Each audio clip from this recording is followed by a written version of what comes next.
Hello everyone, and welcome to the final episode of Blue Mondays. Our long national nightmare is over. Finally. What are you talking about? The World Cup is still going on, Zigg. Okay, look, that national nightmare for England at least will never end. It's never coming home. Okay, this is my prediction. Okay, last time England defied all my expectations by losing in the funniest possible manner by making it to the final and then losing. So they've really got to go one better this year. Shout out to the Belgian national team for becoming the second group of tax evading millionaires to get hilariously humiliated by Iran in a single week. Topical joke. Boy, still that one's going to be evergreen. It definitely won't age there. I am your host, as always, Zigg. I am joined by my lovely compatriots, Aqua Gaze. Hello, Aqua. I have come up with a new idea. I've discovered something new. It's called movies. I don't know if you've ever heard of it. No, I've not seen any movies recently. Yeah, I've watched like a couple of those movies, and I think I'm going to make my own movie and put all the things that you put into movies in my movie, because that's how you make movies, right? What are all the things that you would put in your movie? Teleporting. Okay. There has to be a song in there. Okay. You have to have a gruff, older veteran person escorting an annoying child on some kind of doomed road trip. Perfect. Book it. We'll give you $1 million. Right. Yes. $10 million. Yeah, and also a guy who falls into lava. $25 million. Yes. We are also joined by G. Hello, G. We will never escape the Mobius ring.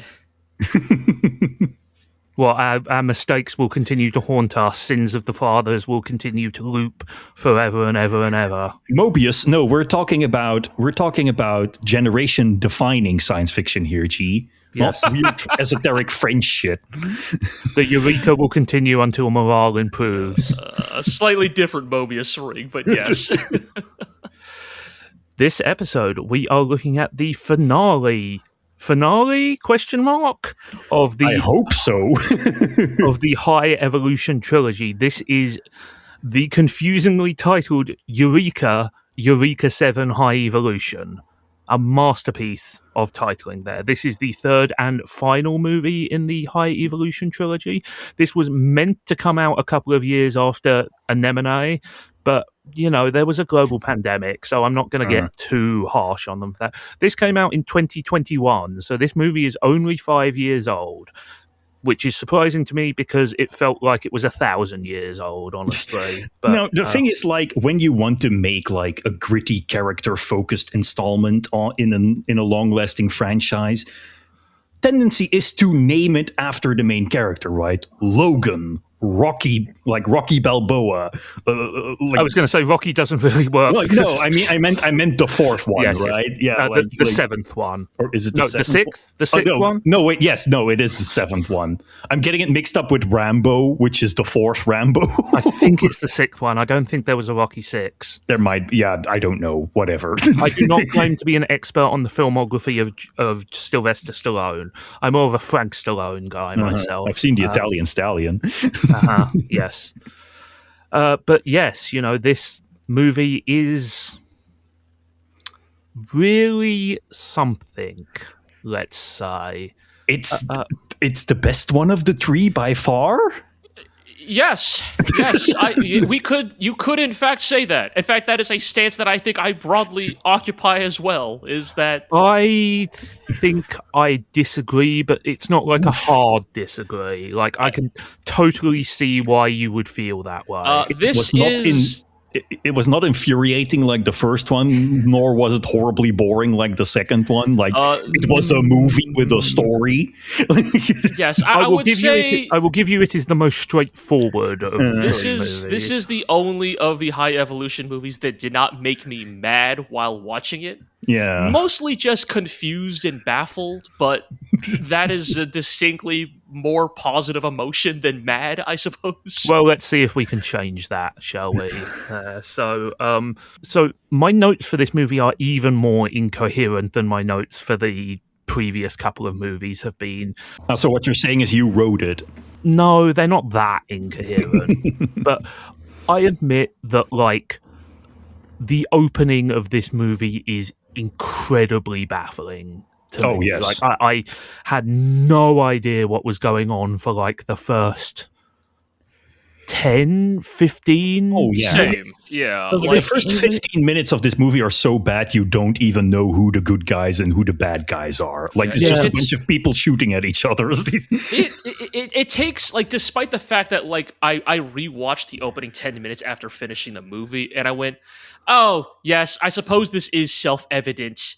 But, like, the fact that we all watched the second movie, approximately a month ago at this point, and none of us could instantly put together, oh, this is, in fact, a continuation of the second movie's I'm going to be universe. honest with you. I kind of didn't put that together for like 2/3 of the movie because I kind of understood once Anemone showed up, and like older Anemone showed up. I was Yes. like, oh, and Misha is there. I was like, oh, okay, and all right, that's what we're doing. But yes, Yeah, it took way too long for, I think.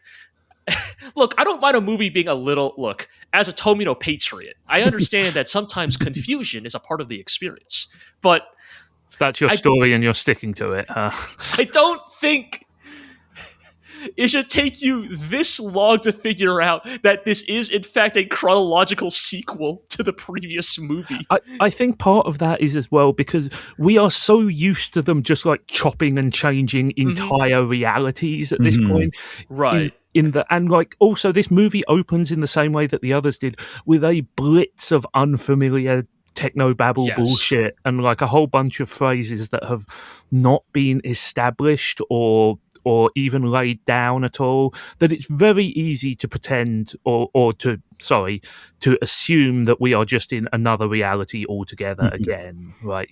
Like all this talk about blue Earth and green Earth and kibesis, and there is definitely some recontextualizing going on. Like I get what they're going for, but I highly doubt that this was the intention from the start when they wrote the second movie, right? This whole idea that everyone who returned from the other dimension at the end of the second movie would be like the aliens from District 9, and now it would become some kind of like weird clumsy immigration metaphor.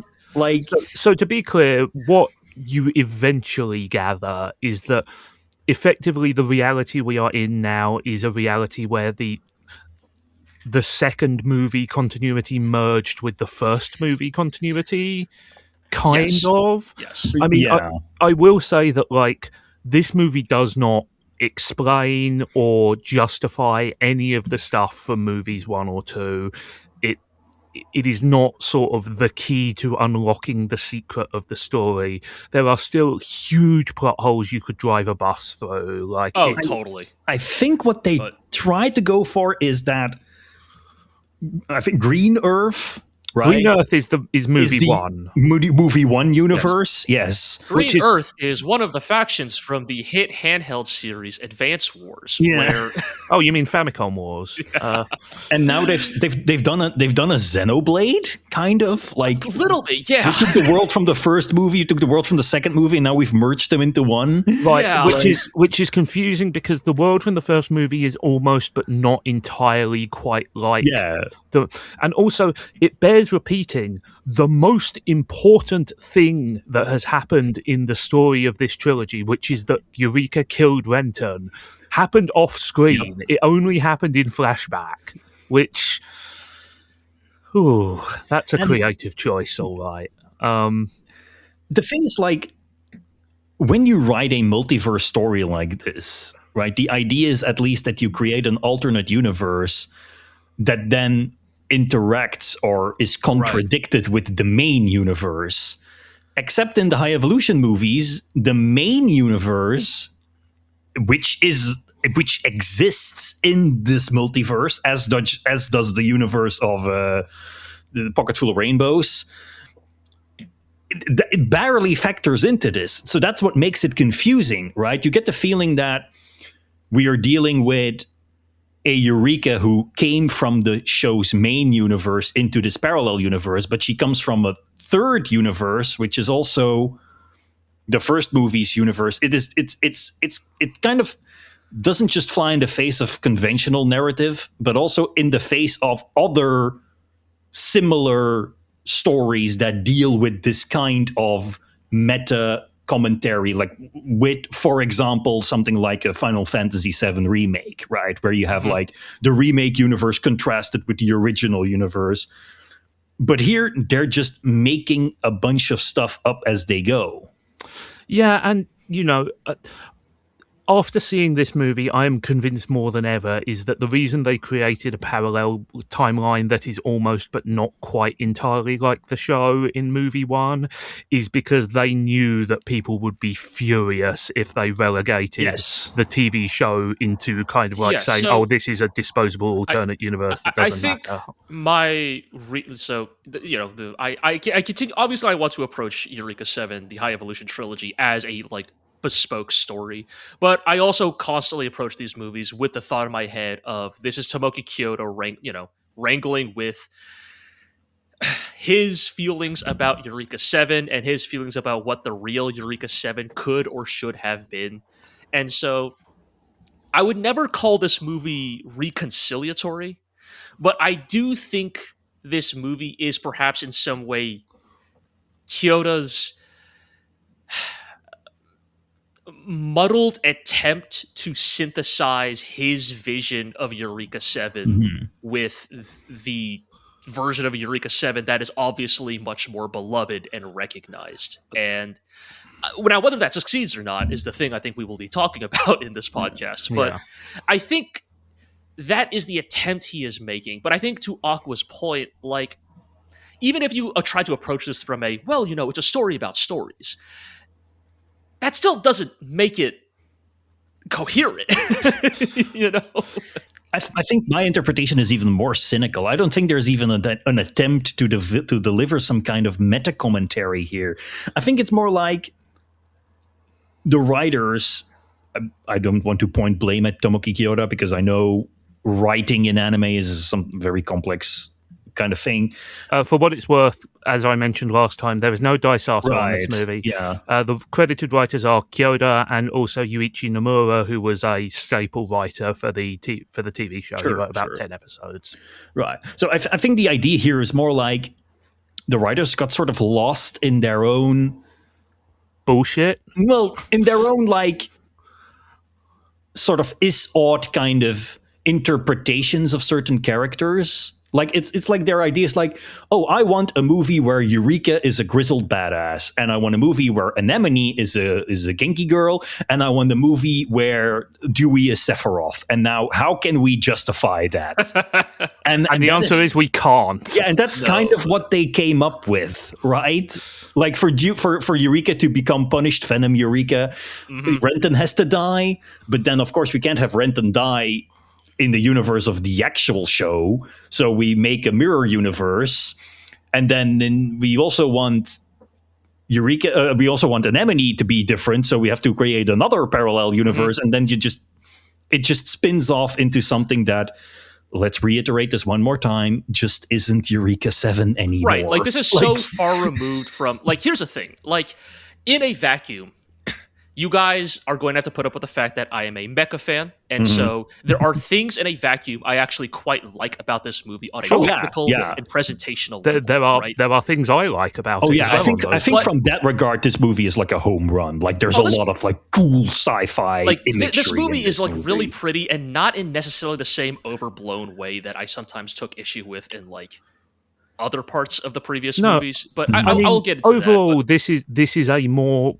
I hate to use the term because it's overused, but this is a more gritty, grounded movie for the most part. Like there's a lot of kind of like low sci-fi, for want of a better word. For sure, but I think the problem is like every time I go, wow, that's a really neat bit of mechanical design, and then I go, why the fuck am I talking about that in a Eureka 7 thing, right? Yeah. Like I should be talking about, I don't know, what fucking dipshittery has Moondoggy gotten up to this week, Yeah. Like, and I think that is, I think at the end of the day, it's like, if you want to be redundant, a lot of this just kind of boils down to very much a, like, not my Eureka 7 kind of feeling, right? But in some ways, I think that feeling is quite valid. It's quite, understandable because of how much, or going the other way, how little these movies in their reinterpretation of Eureka 7 end up not really like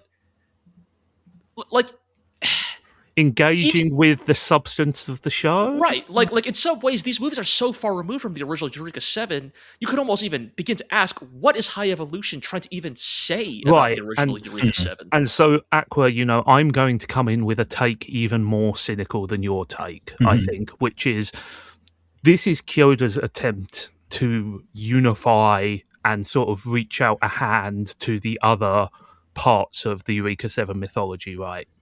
Mm-hmm.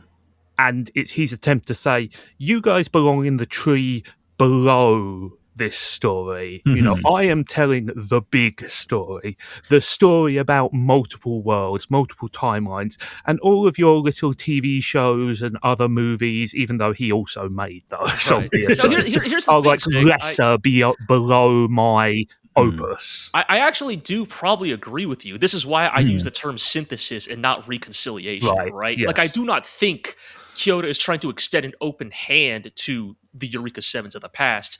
It is more he is trying to appropriate and incorporate them into his grand Eureka 7 vision.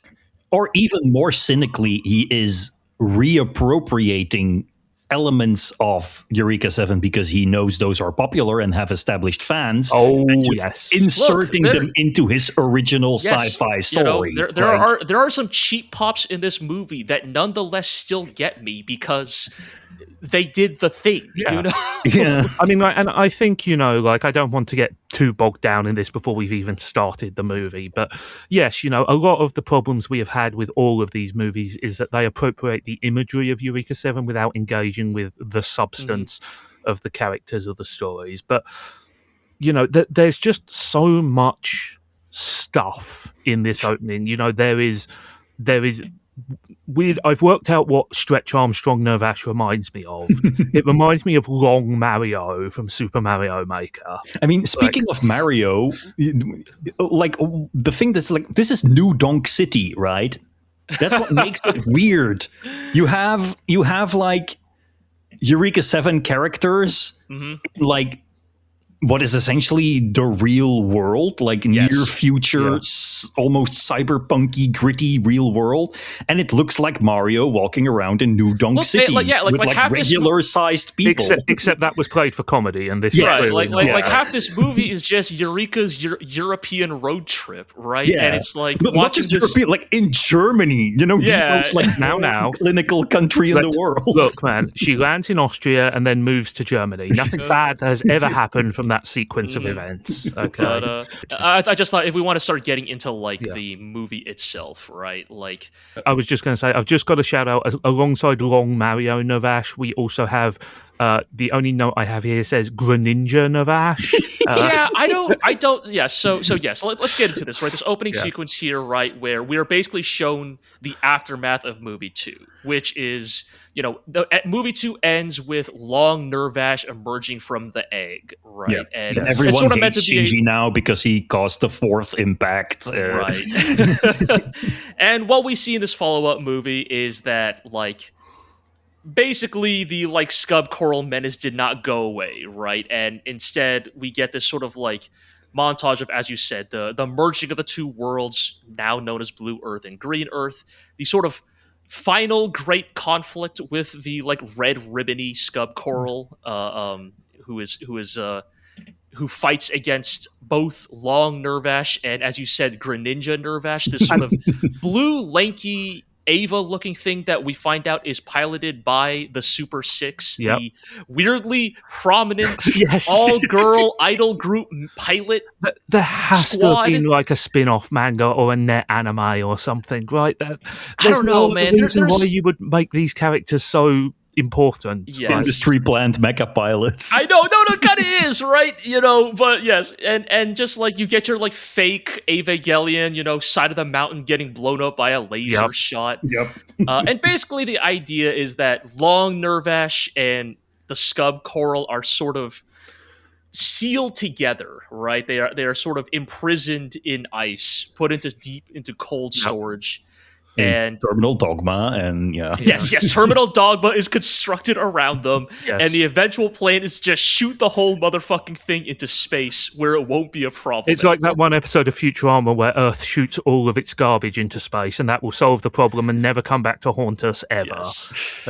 I just want to point out that, like, look, we can't discuss every plot hole in this movie because we would be here for weeks, literally. But the whole point of the second movie was that all the weird shit happening in Anemone's world was because Eureka was like building alternate realities and then breaking them down. Since she is no longer doing that, why is anything still happening?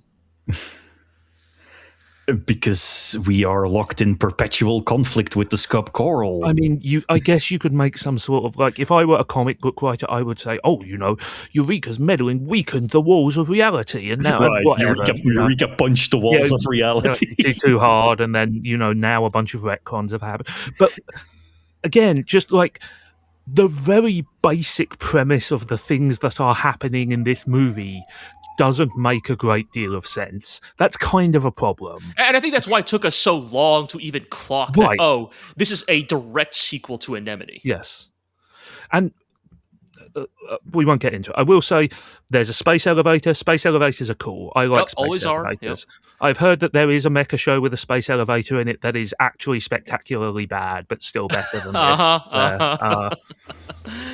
We are also reintroduced to punished Dewey, except now he is a weeb-tacular Dewey. He has embraced the way of the samurai.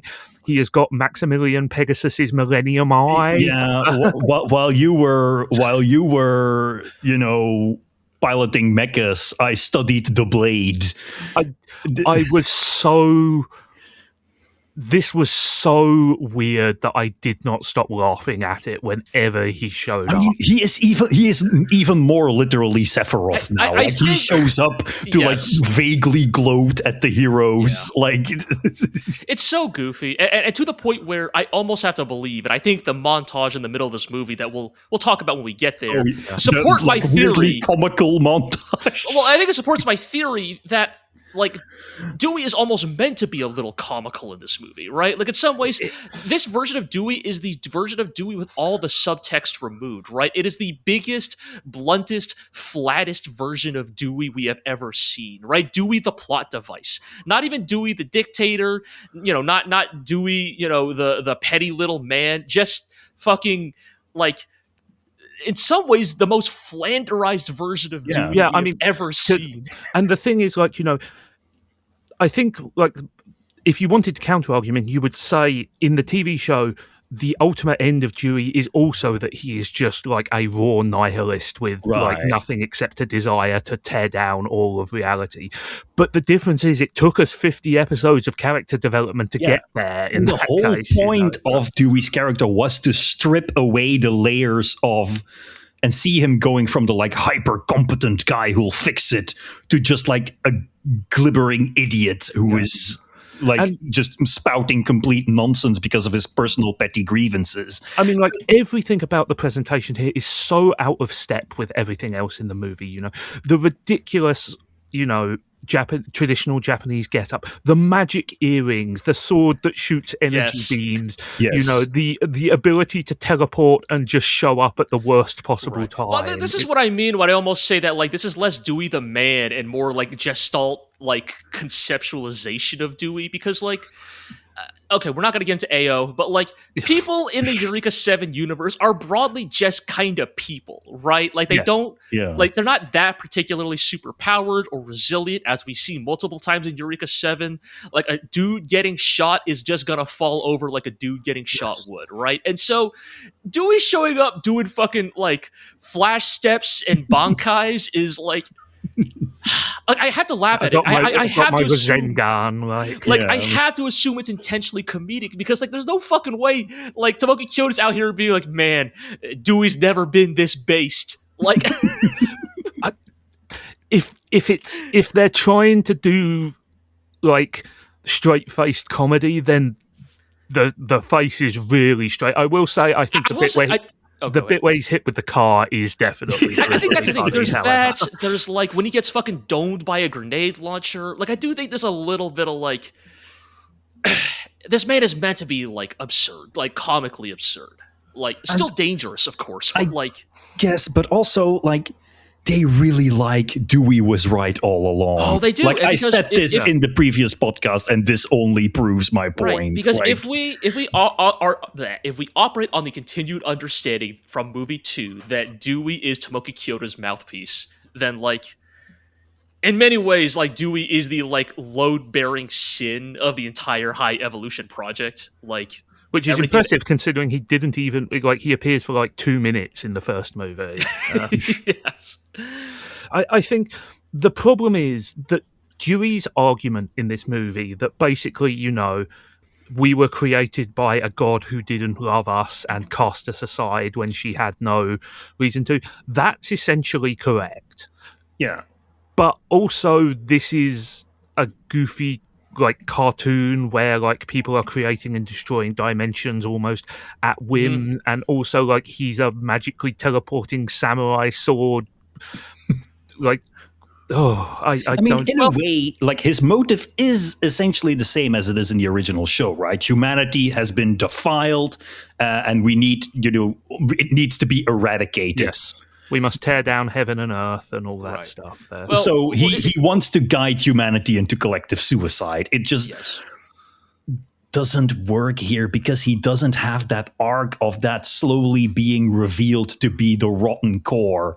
Well, and here also, he is just like JRPG villain giving nihilistic speeches. Yeah, like, and to be clear, like his plot in the original show is not really any less ludicrous when you put it down on paper. Of course, yeah. But because it is couched in, you know, political and, you know, social, moral, not realities, but like a more acceptable framework. You know, Dewey is much scarier as like a product of, you know, proto-fascism and monarchism and all that kind of stuff than as spooky ghost man. Right. And they try to cheat here by making him a kind of cult leader who has very devoted followers, but we never see him actually like using his charisma to convince these people to follow him, which we do see in the original show. It's almost one of those things of like it feels like in this movie that's already quite long. It's almost like it feels like they cut that out because they assume that you know that Dewey's charisma is an informed trait he has, right? That he must have won these people over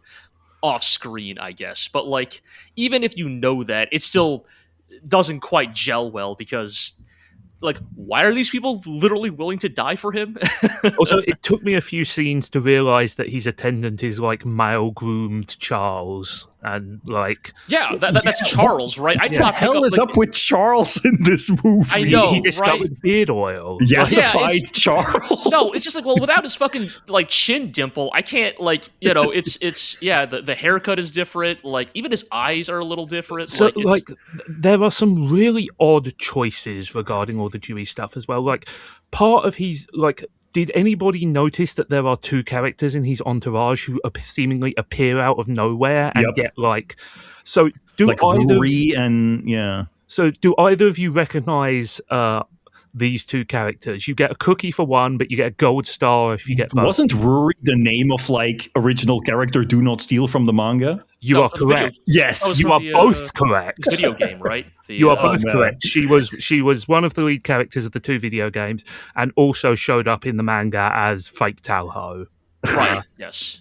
Now, can you guess who the other guy is? The old dude who like helps blow up the that one ship. I could not identify, and I was trying to rack my brain. I was like, that's not somebody from like fucking AO, is it? Like you are correct. Oh my fucking and the god. only reason I was able to work this out is because when he looks at a picture of Eureka, it's key art from AO. Yeah, because it's AO. It's AO Eureka. Colonel Endo, one of a billion pointless, stupid bureaucratic figures who showed up in 2 episodes of OWL. That's so ridiculous. Because I saw that and I was like, oh, that's definitely AO like Eureka. Because she's wearing a pregnancy outfit, basically. Yeah. Well, she also has like the gem in her forehead. And I was like, what? Like where? It's like I guess this guy must be from AO because I just wiped almost all memory of that show from my brain. No, you see, this is like when Wise the Immaculate shows up in the Final Fantasy VII remake deals. No, you definitely remember Weiss the Immaculate. I'm just going to say there. But yes, the only way I worked that out was by going to the ANN page and then Googling the name of every cast member until I... Man. Well, thank you for doing that work, because I was not about to do that. But their presence is completely pointless. Well, yeah, because they don't do anything.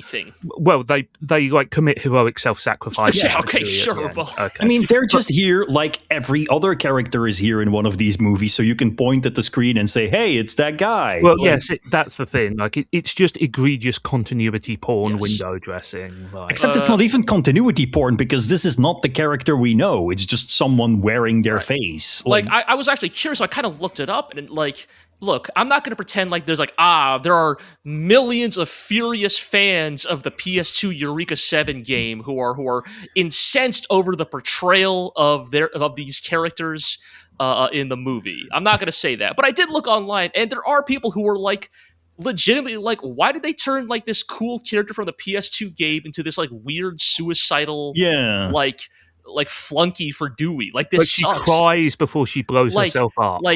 Because you know, I did see fans out, like people out there who were like, I liked that character, and I'm not happy seeing them like repurposed like this. And that's why I think, to go back to like what we were saying at the beginning, these are the parts of this movie that feel like they are appropriative of other Eureka 7 media. It's because Tomoki Kyoto loves character assassination. He gets off on it.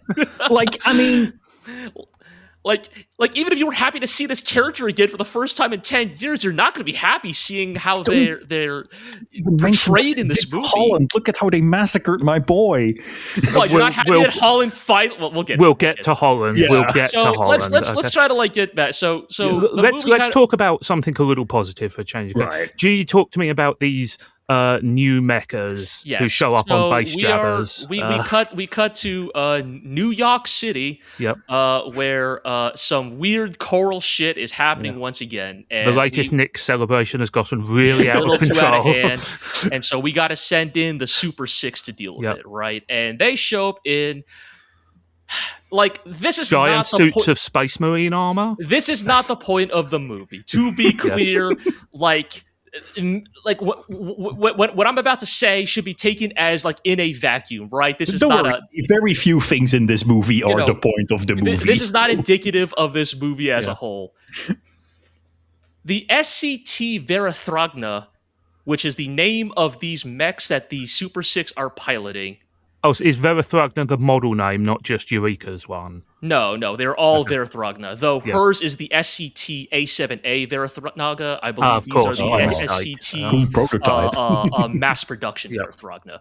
But point is, and also just as a funny note, Verathragna is a Zoroastrian god who is always sometimes also referred to as Baram, which is the name of the villainous organization in Zone of the Enders 2, led by Colonel Noman. I feel like it's also the name of a bad guy group in Kamen Rider, but I might be getting mixed up. I would definitely believe it. But just look, here's the thing. My hot take, I actually do not like a lot of the mech design in this movie, with like basically two exceptions. And one of those is the Verathragna. This is kind of my platonic ideal of the militarized Space Marine mech. Like lineage of mech design. Like, because like if so much of like Eureka 7 is about the fact that these mechs can fly, then like in some ways the Verathragna represent the like most like cold, cynical, like militarized logical conclusion of this, which is like, what if we just fused the jet and the pilot into a single being, right? And so the Verathragna's helmet is very reminiscent of a pilot's helmet. They do not ref board, right? They have a like backpack thing that transforms into a base jabber, essentially. Yes. Yeah, I was going to say they just have base jabbers. It's all very neat, and I actually am quite a fan of this fight here. Where they fight a bunch of like robots that you put together from your cereal box. Yeah, so they are fighting the Odysseys, which do not have as much lore written about them. Also an original design for this movie. Yes. The Odysseys are probably the other design I like. This is just classic like shitbox mech design.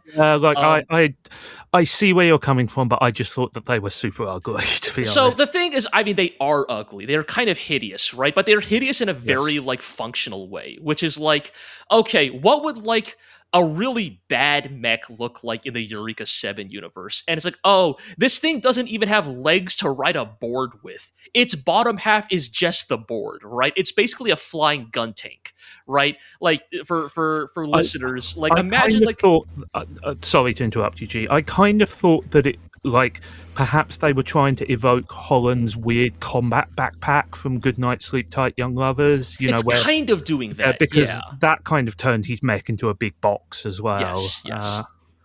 And so it's kind of this goofy thing of like the top half is like, you know, a relatively humanoid mech, and then the bottom half is just a giant like flying platform.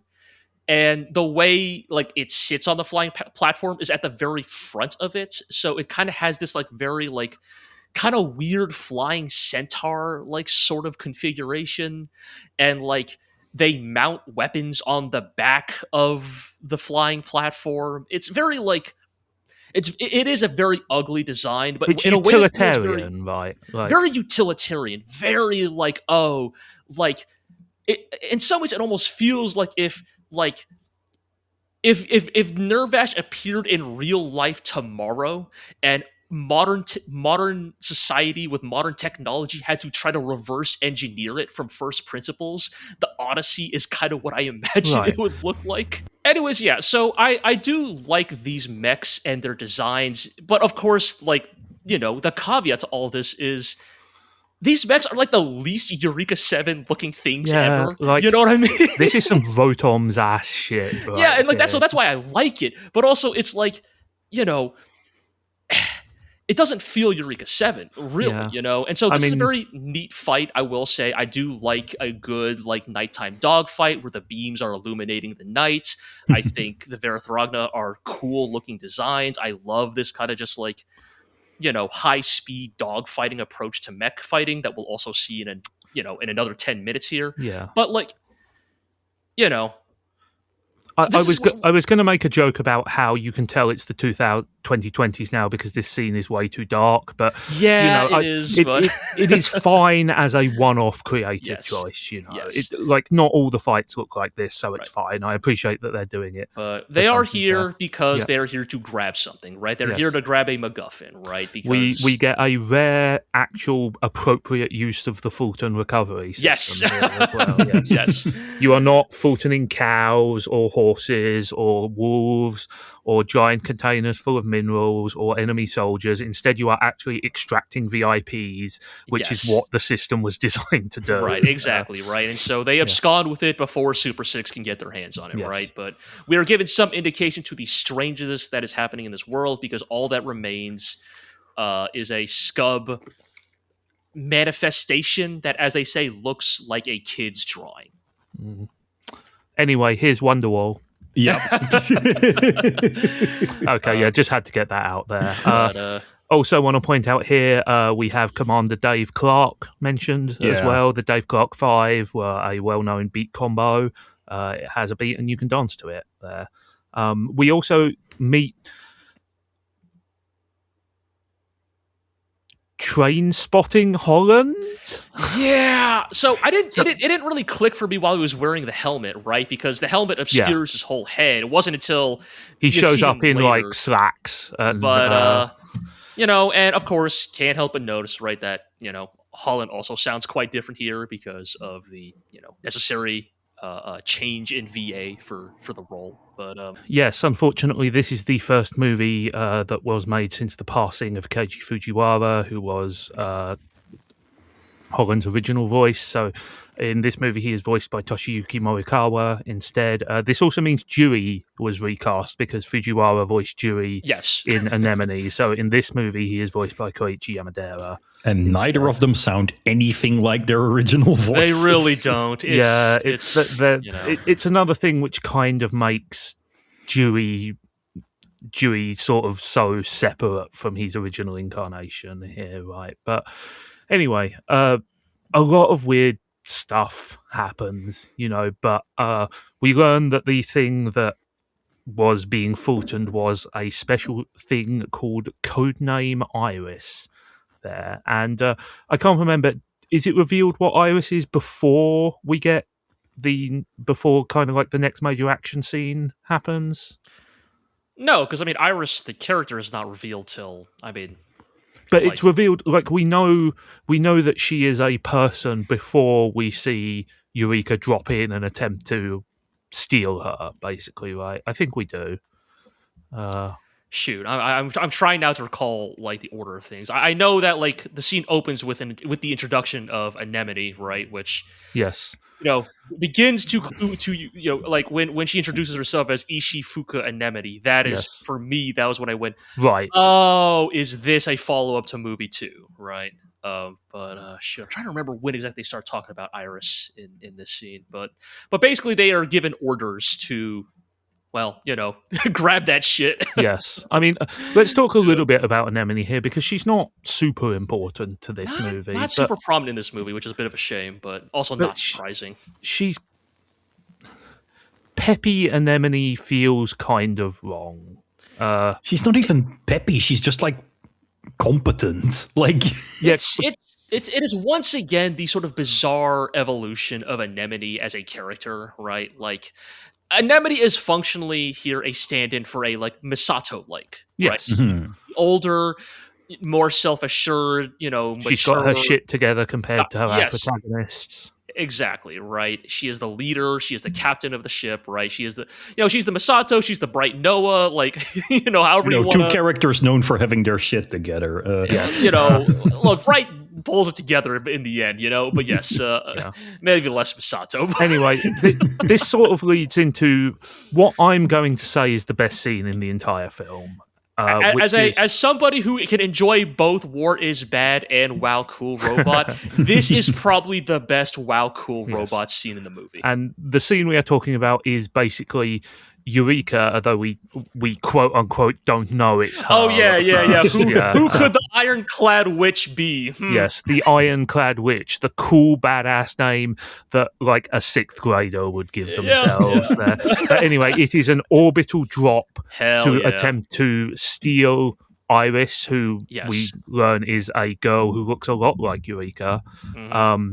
And sort of do a mid-flight hijacking a la The Dark Knight Rises here. And there's a lot of cool robot stuff here. We have the Veritha Ragna's sort of semi-motion capture mecha thing. The 360-degree looks cool. Cockpit.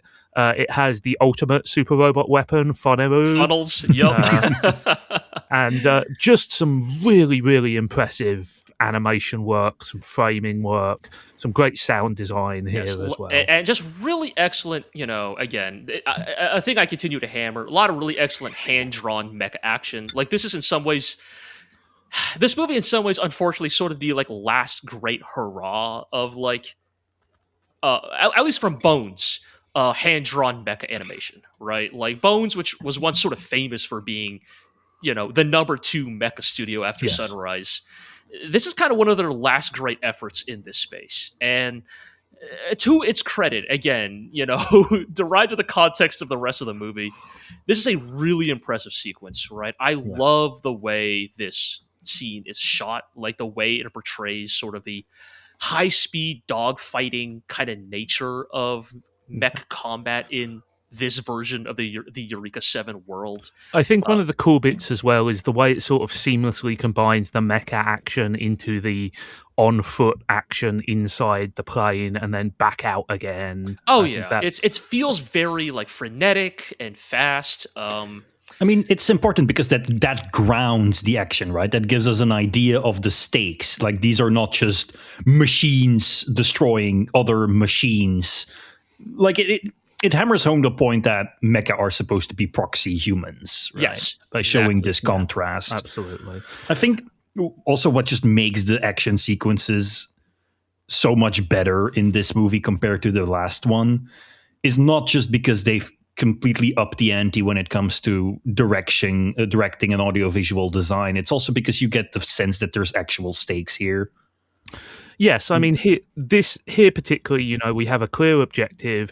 We're not entirely clear on who the good and bad guys are yet, but, we can probably tell that Eureka is the good guy, right? Yes, I mean, that's why I say we kind of don't. Yeah.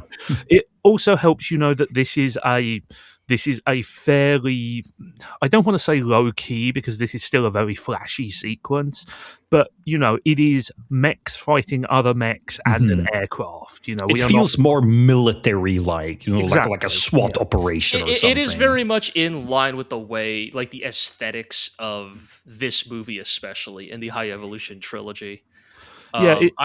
It's tactical. More, that's what it is. Yeah, yes. I can't get away from it. Yes, gritty sheen, and also it's just more readable. We've had so many battles where it's a million beams spammed against some sort of, I don't know, insubstantial ribbon or dinosaur or ice anomaly. Geometrical object. Like the Ramiel fan cam, right? And so it's like it's really nice to have a very good high, fast-paced but also readable fight. Yes. And I bring this up because I actually the choreography of this fight scene specifically reminds me the most of are actually the Gundam Hathaway films that have been steadily churned out over the last half decade. Yeah, and I've only seen the first movie, but I absolutely get where you're coming from. And the reason I bring that up is because, especially in the second movie, they lean even harder into the sort of like the imperceptibility of mobile suit combat to the naked eye. Like something the second Hathaway movie leans into. I won't spoil plot details, but from a cinematic perspective, they lean very hard into this idea that mobile suits have evolved into such monstrous technological beings by the era of Hathaway that you can't even really tell what's going on anymore. Like a mobile suit fight is like all the worst aspects of like submarine warfare and a dogfight at the same time, and a knife fight in the dark. Right. Like all three at the same time. It's dark, it's fast, you can't tell what's going on.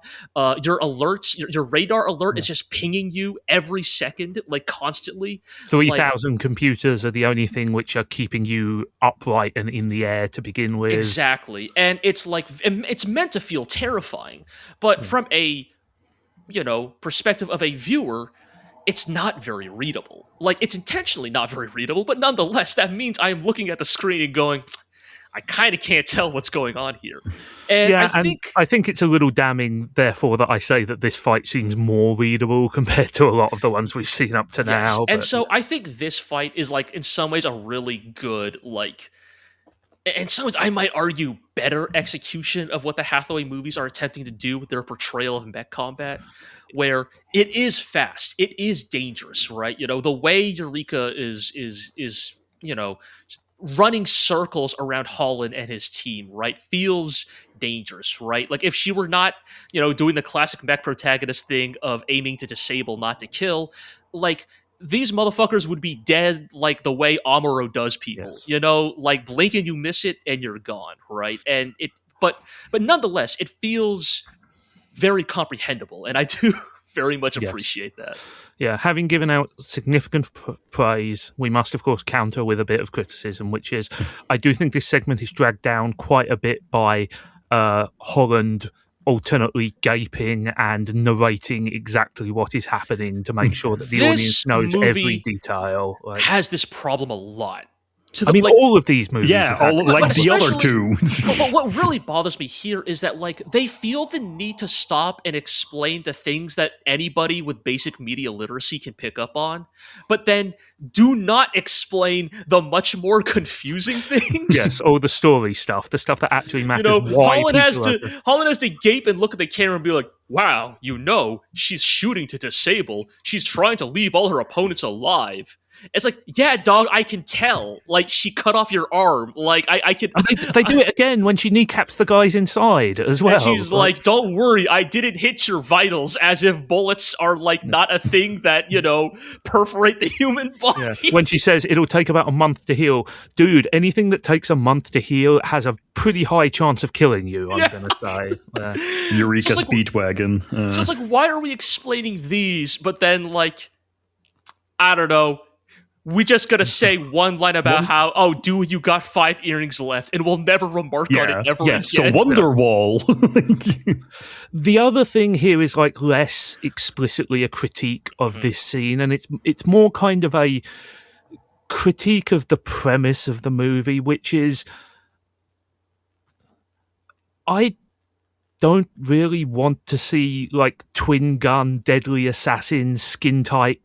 Like this is so funny. Like it feels like we have crossed a significant line, right? Like it feels like a Black Lagoon bit. Yeah, I guess in some ways it is almost meant to be a reminder that before all of this, Eureka was a child soldier. Like, she was raised from birth, right? It's not a so soldier. Much, but it's not so much the killing people part, because that was an important part of her character in the original, but just kind of like the very Hollywood. Oh, this fucking John Wick shit. Yeah. Like, I think that's what Zigg is talking about. Like, there's a difference between Eureka has a machine gun and she like aims and shoots it at people as a soldier in a war, versus she's doing like kung fu flips and gun kata. Like she has two automatics and she's doing matrix dive. Right, but she does a fucking flip cross arm bar on that one, dude. And just shout outs to the one guy with the fucking Ghost in the Shell briefcase machine gun. I will always love when that appears in anything ever. Yeah, but it just doesn't make sense as Eureka. It doesn't make sense as Eureka in the High Evolution continuity, because at the end of the previous movie, like, Eureka was redeemed and she became happy and friends with Anemone. And I think that is why, even up till this point, if you don't understand the continuity of this movie, it could still be confusing, because this Eureka is not behaving at all like the Eureka we see at the end of the second movie. And it's not until they're just a throwaway line that, she became jaded and old. And it's so odd, because I'm not sure how you do a character arc for somebody who was a god, essentially, and then became normal. But it's not, I drunk a lot and did a lot of weights. Like, it's like the whole point of the Eureka character is that she's kind of an ingenue, right? Like, she is, very moe, because she is very naive of humanity's ways, And I think most of the previous adaptations have gotten that on some level. I think that kind of speaks to how the writer sees the world, right? Like, if we put this extremely naive person into the real world, they will quickly become jaded and gritty. Like, it just doesn't, like, it also just doesn't. Even if it were not Eureka, I don't see how, like, going from, I was a tortured soul with the power of a god to create and destroy reality at a whim, translates to now I'm like a sexy government operative who like shoots people and wears very short skirts. Like, It's just like his fantasy, like, oh, wow, grown-up Eureka, super sexy, cool babe, badass. And we made an entire movie to justify that. Just like how the last movie, we made an entire movie to justify Peppy, Moe, Tsundere, fucking Anemone. Like, kind of, yeah. And like, this is why, even though like this sequence is good, I think it's very funny that Eureka has miniature funnels for herself as well, for example. It's again, cool. Back to the WoW cool robot. Yes. Again, we are building on such rickety foundations here, because I don't, I am open. I think by this point I have made it clear that I am quite open to the idea of taking a sledgehammer to, the familiar aspects of Eureka 7. But I don't want to see sexy government assassin Eureka. Dude just wanted to make a Luc Besson movie. He just wants a hot lady to step on him. Like, this is the thing, right? Because you tell me that, the protagonist of this movie is a scarred up, hard drinking government assassin mech pilot. And I go, wow, tell me more. And then you tell me it's Eureka from, Eureka 7. And then I go, oh, that's, what? This is what I mean, where it's like there are aspects of this movie taken in a vacuum where I could go, yeah, fuck it, let's do it. Sure, why not? It's like we're making this movie about this grizzled, cynical veteran escorting a child, and also the grizzled, cynical veteran is Yui Hirasawa. And I think that is where like the bizarreness, like the incongruity of this movie constantly comes from, right? It's a problem, and this is the thing, it's such a deep-seated problem that it's not something the movie can ever really get away from. I think that there are good character bits for the character called Eureka in this movie, but it's very weird. I think in a vacuum, I kind of like this Eureka character. Yeah. I like what they do with her. I actually really enjoy her action scenes as well as her more lighthearted scenes interacting with Iris and Anemone. I think those are by far the most redeeming part of this movie, but it has nothing to do with Eureka 7. And I think that is the really, in some ways, that's the crux of this movie, right? Is I don't know, I'm not saying that if this were an original movie, it would be better, but I think we would cut it more slack. Yeah, I think it would. It would be better. It probably, it probably would be. It's just that the constant refrain is why? Why Eureka 7? Why this? Why is this Eureka 7? And I don't know. Anyways, I guess if we have to keep moving on, I guess I don't know. This next scene is basically that Iris and her parents are taken in by the Buena Vista, I believe that's the name of the ship, and the Buena Vista is the ship. The what is it? Acid. Acid is the group, right? The Buena Vista Social Club. Yeah. I still don't fully understand Anemone's offer here, but it is basically we're going to take you into witness protection, right? Yeah. We, and you can continue to exist, but under our supervision, right? Yes. And I think I appreciate that the parents said, or at least think that it's going to be you'll hide us so you can experiment on our daughter, right, and basically hold us hostage for the entire life. And Anemone is like, no. But then that does raise the question, so why did they rescue her then? Because they're good guys. I think that is actually this is another weird plot hole in this movie, right? Which is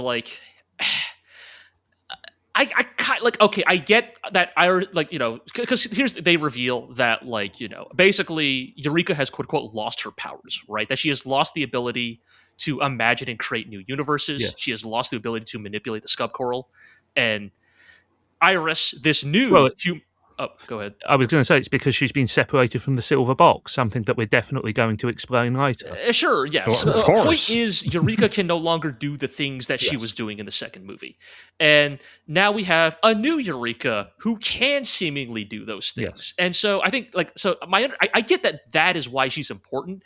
And I kind of understand why Dewey wants to get his hands on her. I still don't quite fully understand, what Anemone and her people want to do with Iris. Because if you really just tell me the answer is that Anemone is a good person, I mean, I believe that, but that doesn't really.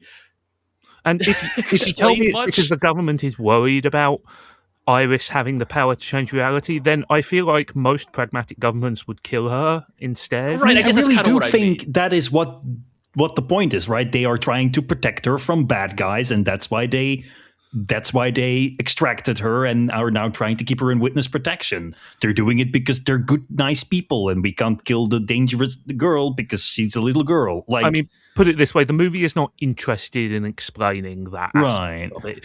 This is purely a mechanical thing to get to sort of the core premise of this movie. It's also worth pointing out, of course, that it's not explained. It's never explained where Iris came from or what exactly she is? Like, is she a clone of Eureka? I think the is idea she is that a Eureka from another timeline? I think the idea is that she is just like, she is this universe's Eureka. She is a thing created by the Scub Coral to... Is Eureka even that in this? Because she is a Eureka, whatever that means. Like, the idea that Eureka is a human Corallian is kind of never really discussed in this. Iris has one important line midway through the movie that maybe hints at some idea of her origins, which is she mentions a brother. And, we find out who that brother is. Yeah. Yeah, at the end of the movie. But right. The thing is, though, I don't think they mean literal. No, I don't think they mean literal brother. But the fact that she refers to that person as brother is supposed to indicate some connection. But, it's all very... Also, you have to bear in mind that, for a child of that age, just calling an older man... No. I am not implying that is a smoking gun for blood relation. What I'm saying is that the fact that she knows that person that way, right, is like... Well, she sees him in her dreams. Right. And it's like... I mean, we'll get there when we get there, but it's kind of the only thread we have to work with, because otherwise Iris is sort of intentionally her origins are kept intentionally very vague in this movie, I think. And I don't think that's a huge problem if it weren't for the fact that it's one of 20 things that is super vague. That is a thing, right? Some ambiguity is good in a piece of fiction, but too much ambiguity kind of leaves you with nothing to really grasp onto. Yes. I mean, it's once again, we are bending the plot, trying to fit our idea into continuity, and our idea is, baby child, Laura from Logan. Exactly. The MacGuffin child that needs to be escorted. Right. But, we do have to touch briefly on the scene of domesticated bliss with Holland. Now we can address Holland's haircut. Chopped Holland here. Just the combination of sweatpants and this haircut, and I've just written in my notes here, Talho Tradcath final form. Yes, the evolution is complete. Tragic, I mean, in some ways, it's like...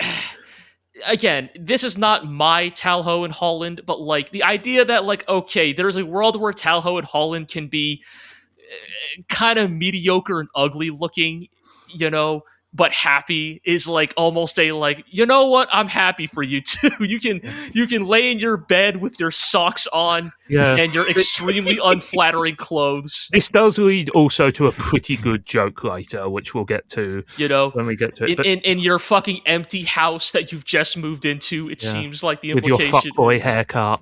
With your you have it, it's all this I guess if there's a world where Holland doesn't have to worry about trying to look cool anymore, he can look chopped and mid and washed, and Talho is fine with that.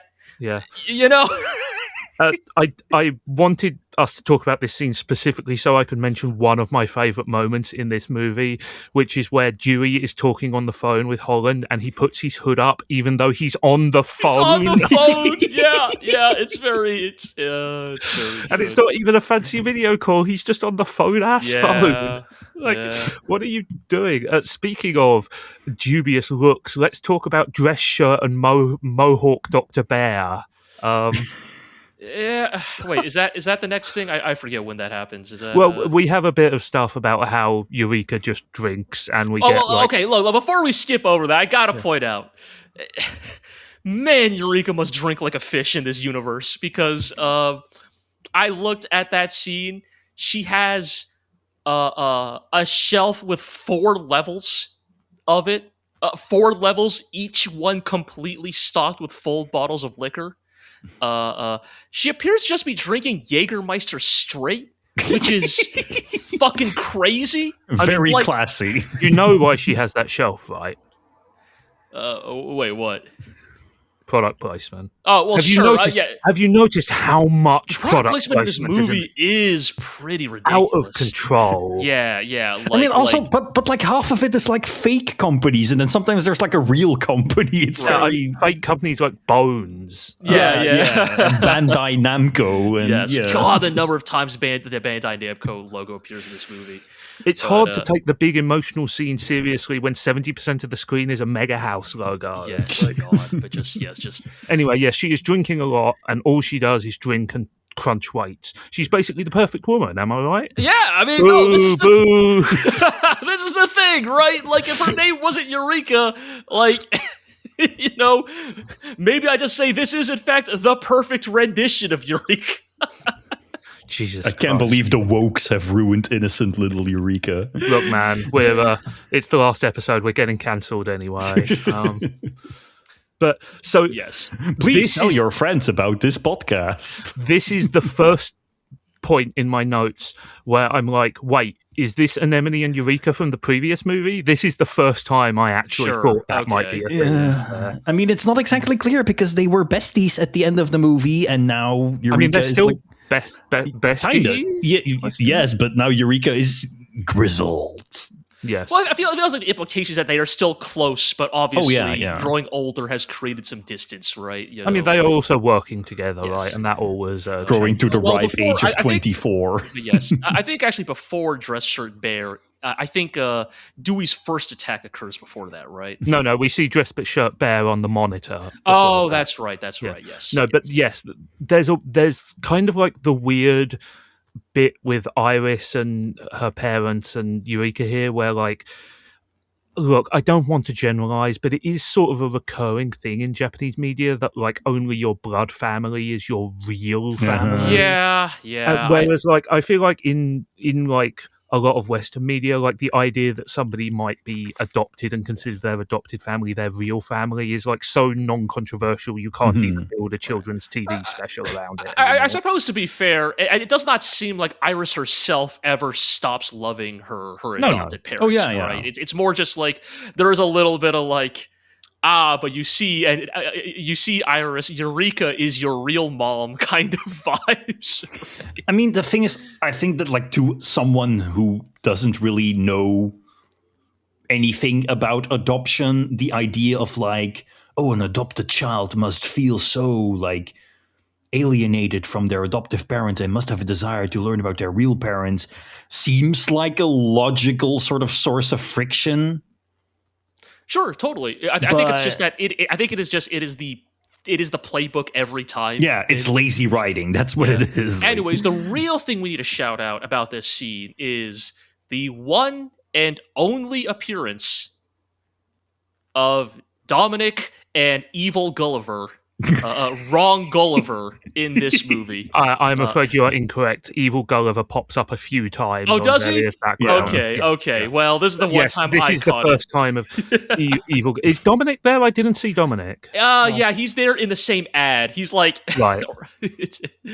Wait, like, how does that? Why is Dominic in an ad? I guess he was like a commercially distributed like a commercial AI. Mascot, AI mascot. He's Alexa, right? basically. Yeah. So yes, Dominic and Gulliver are promoting something in the background. Probably crypto. Scene. Yeah, probably. But anyway, so this is where we find out Dewey can just quantum leap into. Like, Dewey can show up at inopportune moments like Nemesis. Like, yes, I actually have High Evolution 3 Nemesis here in my notes here. But also, like, again, like, the scene where he does it is just so emblematic of how this movie refuses to just do anything straightforwardly. Like, they don't explain, oh, I'm going to use my evil transdimensional powers to try and kill the girl or kidnap the girl or whatever. It's just like he's praying and then he disappears into light and you're like, is he dead? And then he just like appears out of a Stargate in front of them. Yeah. It's like I couldn't tell, is he astral projecting? But no, like the implication is his body is still wherever. He can just show up. Like, I mean, the Yeah. implication seems to be that he is both physically there, but also astral projecting. Right, So, like, right, because his body could, his astral projection could still physically affect them. Anyways, so he attacks this base. Shout outs to, there's like a shot of him like in some security camera footage that is just like the funniest. I don't know why it made me laugh so hard. Let me see if I can find. Okay, here it is. Like, just I was cackling during this whole sequence because it feels like another movie has crashed into like it's just a shot of him holding his fucking katana Yes. up like he's a slasher villain, like he's fucking Jason from fucking Friday the 13th, just like holding it up like this. Like, I don't know why that's just so goofy to me, you know? Like, just like all of his powers being like, I'm going to throw colored gloop at you and I can teleport and grow my head back and stuff. Yes. But like I said, it feels like a different movie has slammed into yeah. the side of this one. And all it was missing was like, he like slashes a guy and it's the Wilhelm scream. Right. Like, they really, like, considering that there are already multiple Terminator references in this movie, they really should have had him running like Robert Patrick style in one sequence. Yes. Well, anyways, yes. Shout outs to the first. I mean, the first of many funny Dewey appearances for me. Like, you know, like there's the part where again he gets domed by a grenade launcher by Anemone, and like Anemone once again proving she's the one who gets shit done in this. Yeah, you know, his head just fucking explodes, and then like when it reconstitutes, like, you know, you get the transition frames of like goop Dewey face. It's just. I mean, he has been fully Jokerized in this movie. Yes, like, yes, he has become the Joker for real. but he's not. He's like the Scott Snyder Joker, you know, the Joker who like cut off his own face and wears it as a mask, and who is like a slasher villain who monologues about the nature of chaos and like. You mean the Joker who is trying too hard, even though he's the Joker? Yeah, yes, the Joker who is like maybe an ancient mythological force of chaos, like. Anyway, this whole kind of like running gunfight escape sequence where Eureka like blows her way out of the it's all very cool. I think it would be a lot cooler if I understood what the hell was happening at any point. I mean, what the hell is happening is that Tomoki Kyoda watched The Terminator and wanted to make his own Terminator. Well, no, it's fairly clear, you know, like Exposition Charles tells us that you have to combine the Navash inside Kinesis with a new Eureka to open the door to Nirvana. Simple. Oh, Nirvana, anyways, like the band. What Cool we music do learn reference, here, bro. what we do learn here importantly is that Dewey cannot survive atmospheric reentry. That you know, that you can do sufficient amounts of damage to permanently kill him, or, you know, take one of his lives out here. To permanently, temporarily kill him. Yes, yes. And what's more, it removes some of his sweet drip as well. Also learn that that cool robot scene with Eureka in the first at the beginning of this movie is the first and last time that we get any indication that Eureka is a competent mech pilot, because she shows up in it again at the end. Yeah, to crash it into a wall. Like, every time we see Eureka in a mech for the rest of this movie, she's either it is either a crash landing or it is being smashed into a wall. I mean, that at least is consistent with the original TV series. So, Do we even want competent mecha pilots? Like, they have to be relatable, man. So this is our excuse that our narrative construction for what the rest of this movie is, right? Yes. Iris and Eureka are separated from the rest of the Buena Vista. They need to find a way to link back up with Anemone and the others, but of course they have to stay on the down low because now they know Dewey can just kind of teleport to their location, you know, if he knows where they are, right? So, so this is our big friend, baby child road trip adventure. So anyway, we start with a bombing in Munich, which I'm sure has no undertones whatsoever there. Eureka gets her secret stash from the bank, which includes a box with the Bones logo on it. And inside the box is a gun for you to shoot Tomoki Kyoda with. Yeah, you know. I don't know, like, this is like by far my favorite part of the movie. It's like it's the most narratively coherent. Yes, because it is narratively coherent, because it has heart to it, because it is like a nice combination of emotion, comedy, and action, and also because it's completely preposterous. Right, and also because it is a total cliche. Yes, yes. The dynamic here is fundamentally the classic, like, Eureka is the jaded, bitter adult worn down by the hard years of living, whereas Iris is the precocious baby child who is naive to the ways of the world, but still has a sense of wonderment to her, right? And thus, she is a brat and stupid, but from the mouths of babes. Yes. And she won't. And of course, there's a little bit of generational. The kids won't be get on off their phone too much. Like I did enjoy the "I'm not human, so you can't say using the phone is bad for me" argument, which I thought was very good. Very good. There are some legitimately fun jokes and back and forths yeah. between these two. Oh, totally. They This movie has a humanity that is completely lacking from the second one. Yeah. I was going to say, is the I'm not that familiar with road trips across continental Europe. Is this road stop they stay at a real road stop? No. Okay. What is this? What is this, like German Buc-ee's? Yeah, it says here they're near Stuttgart, and it says it's a Rassisat. Okay, I was just like, if anybody listening out there is a German national, please write in and let us know. Or Rastat maybe. Anyways, it's like a red building. I was just like, it looks so distinct. I was like, either it's like a real ass fucking like chain of rest stops, or it is one with the serial numbers filed off. You know what I mean? Point is, the idea that yes, if I transplant this to America, Eureka and Iris get jumped by a man with a katana at a Buc-ee's. It's so funny. It's it's the Cracker from Cracker Barrel, and he has a sword. It has been 27 episodes since we were making jokes about fighting in Denny's parking lots. Yeah. A couple of things here. As a connoisseur of great fast food adverts in anime, I would be remiss in not mentioning Big Bird. Big Bird, the Big Bird breakfast. He's the man you can trust, Big Bird. This is the scene you guys were talking about where we fucking just ram Dewey with the car. Yeah, very good. Also, this is the point where I was like, you think since they were attempting to be super undercover, that they would, maybe think about dyeing their super distinctive turquoise hair? I mean, Iris is even wearing a wig in her introduction scene because for this exact reason. Or maybe Eureka would stop wearing her preposterous miniskirt military uniform with suspenders. I think there's an aspect of this is almost one of those you guys are completely correct, but also this is a bit of a Cinema Sins nitpick because obviously they do not want a whole half of this movie where Eureka does not look like Eureka, right? Yes. And so we're just going to sidestep it entirely. She needs that hair for marketing. Exactly, I mean, it wasn't a problem in Ow. Just saying. Let's not accidentally praise Ow here. I mean, look, we have already done that unintentionally. Yes, fucking ramming Dewey into an oncoming Bandai Namco, a Bones fuel truck.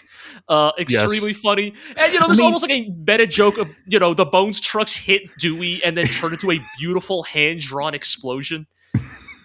I just have a note here which says, "How is Eureka not triple dead?" Because it just becomes Looney Tunes. It's just like the montage of them getting rid of Dewey in increasingly comical ways. We'll get there. We'll get there. Anyway, I must give a shout out to. Actually, we should mention Iris briefly here. I wanted to give a shout out to her great faces. We get some properly good. Also, obviously, Iris is our one major cast addition here. She is voiced by Rina Endo, who is notable because she played Samugi in Sweetness and Lightning. As an actual good performance. Yes, it is a good performance. And I think she's great here. And I think this is where the dynamic of the two really starts to work for me, right? Iris and even Eureka becomes more expressive again during this scene, right? Like her exasperation with Iris, the part where again, Iris unwittingly brings Dewey to their location because she tries to call her parents, right? Which again, very easy as an adult to go, damn, what a dumb kid. But it's she's a dumb, scared kid. Of course she wants to talk to her parents, right? And the culmination in just Eureka being "Can I see your phone?" and then just fucking chucks it into the woods. But what I do like is that Eureka still asks, "And did your mom pick up?" Right? Yeah, she does care. She does care. But God, just and Iris is just utterly like aghast expression, and like, to be look, this is a child raised by the iPad. What Eureka has fundamentally like chopped off one of this child's limbs in her perception. Like just she uses it to draw though, so it's like educationally appropriate Yes. iPad use. But God, just and like what a good throw, lands perfectly on a rock, Yeah. explodes into a million pieces. Yeah. I really have to shout out the cooking scene, which is very Aw. short but Yes. beautifully done. Yes. A good joke, which they call back to once later, which is just kind of like the kind of like good human character scenes that this trilogy of movies has been lacking up to this point, right? Just kind of like a low key thing of two characters interacting and making a laugh, cracking a laugh, and revealing something about each other in the process too. And just the contrast between the down to earth, making do with what you have, finding spots of comfort and happiness in a very, very bleak situation, contradicted Yeah. with the high flying science fiction and Sephiroth showing up every 5 seconds, makes for a really entertaining watch, to be honest. Like, this is by far the high point of the movie for me. Yeah, like I think it's like again, it's like that weird thing, right? Of like the final Eureka 7 movie, the High Evolution trilogy, could not just be a road trip, but also in some ways the road trip almost elucidates at like a vision of like what does the world look like in which the last High Evolution movie is a lot more low key? Like, Yeah. what if it is a lot more of just like Eureka having to come to terms with like the passage of time and the What if it absence is of Renton? Logan, but with Eureka? Yeah, Old woman Eureka. old woman Eureka. Yes, exactly. Old and busted 24-year-old Eureka. I think she's.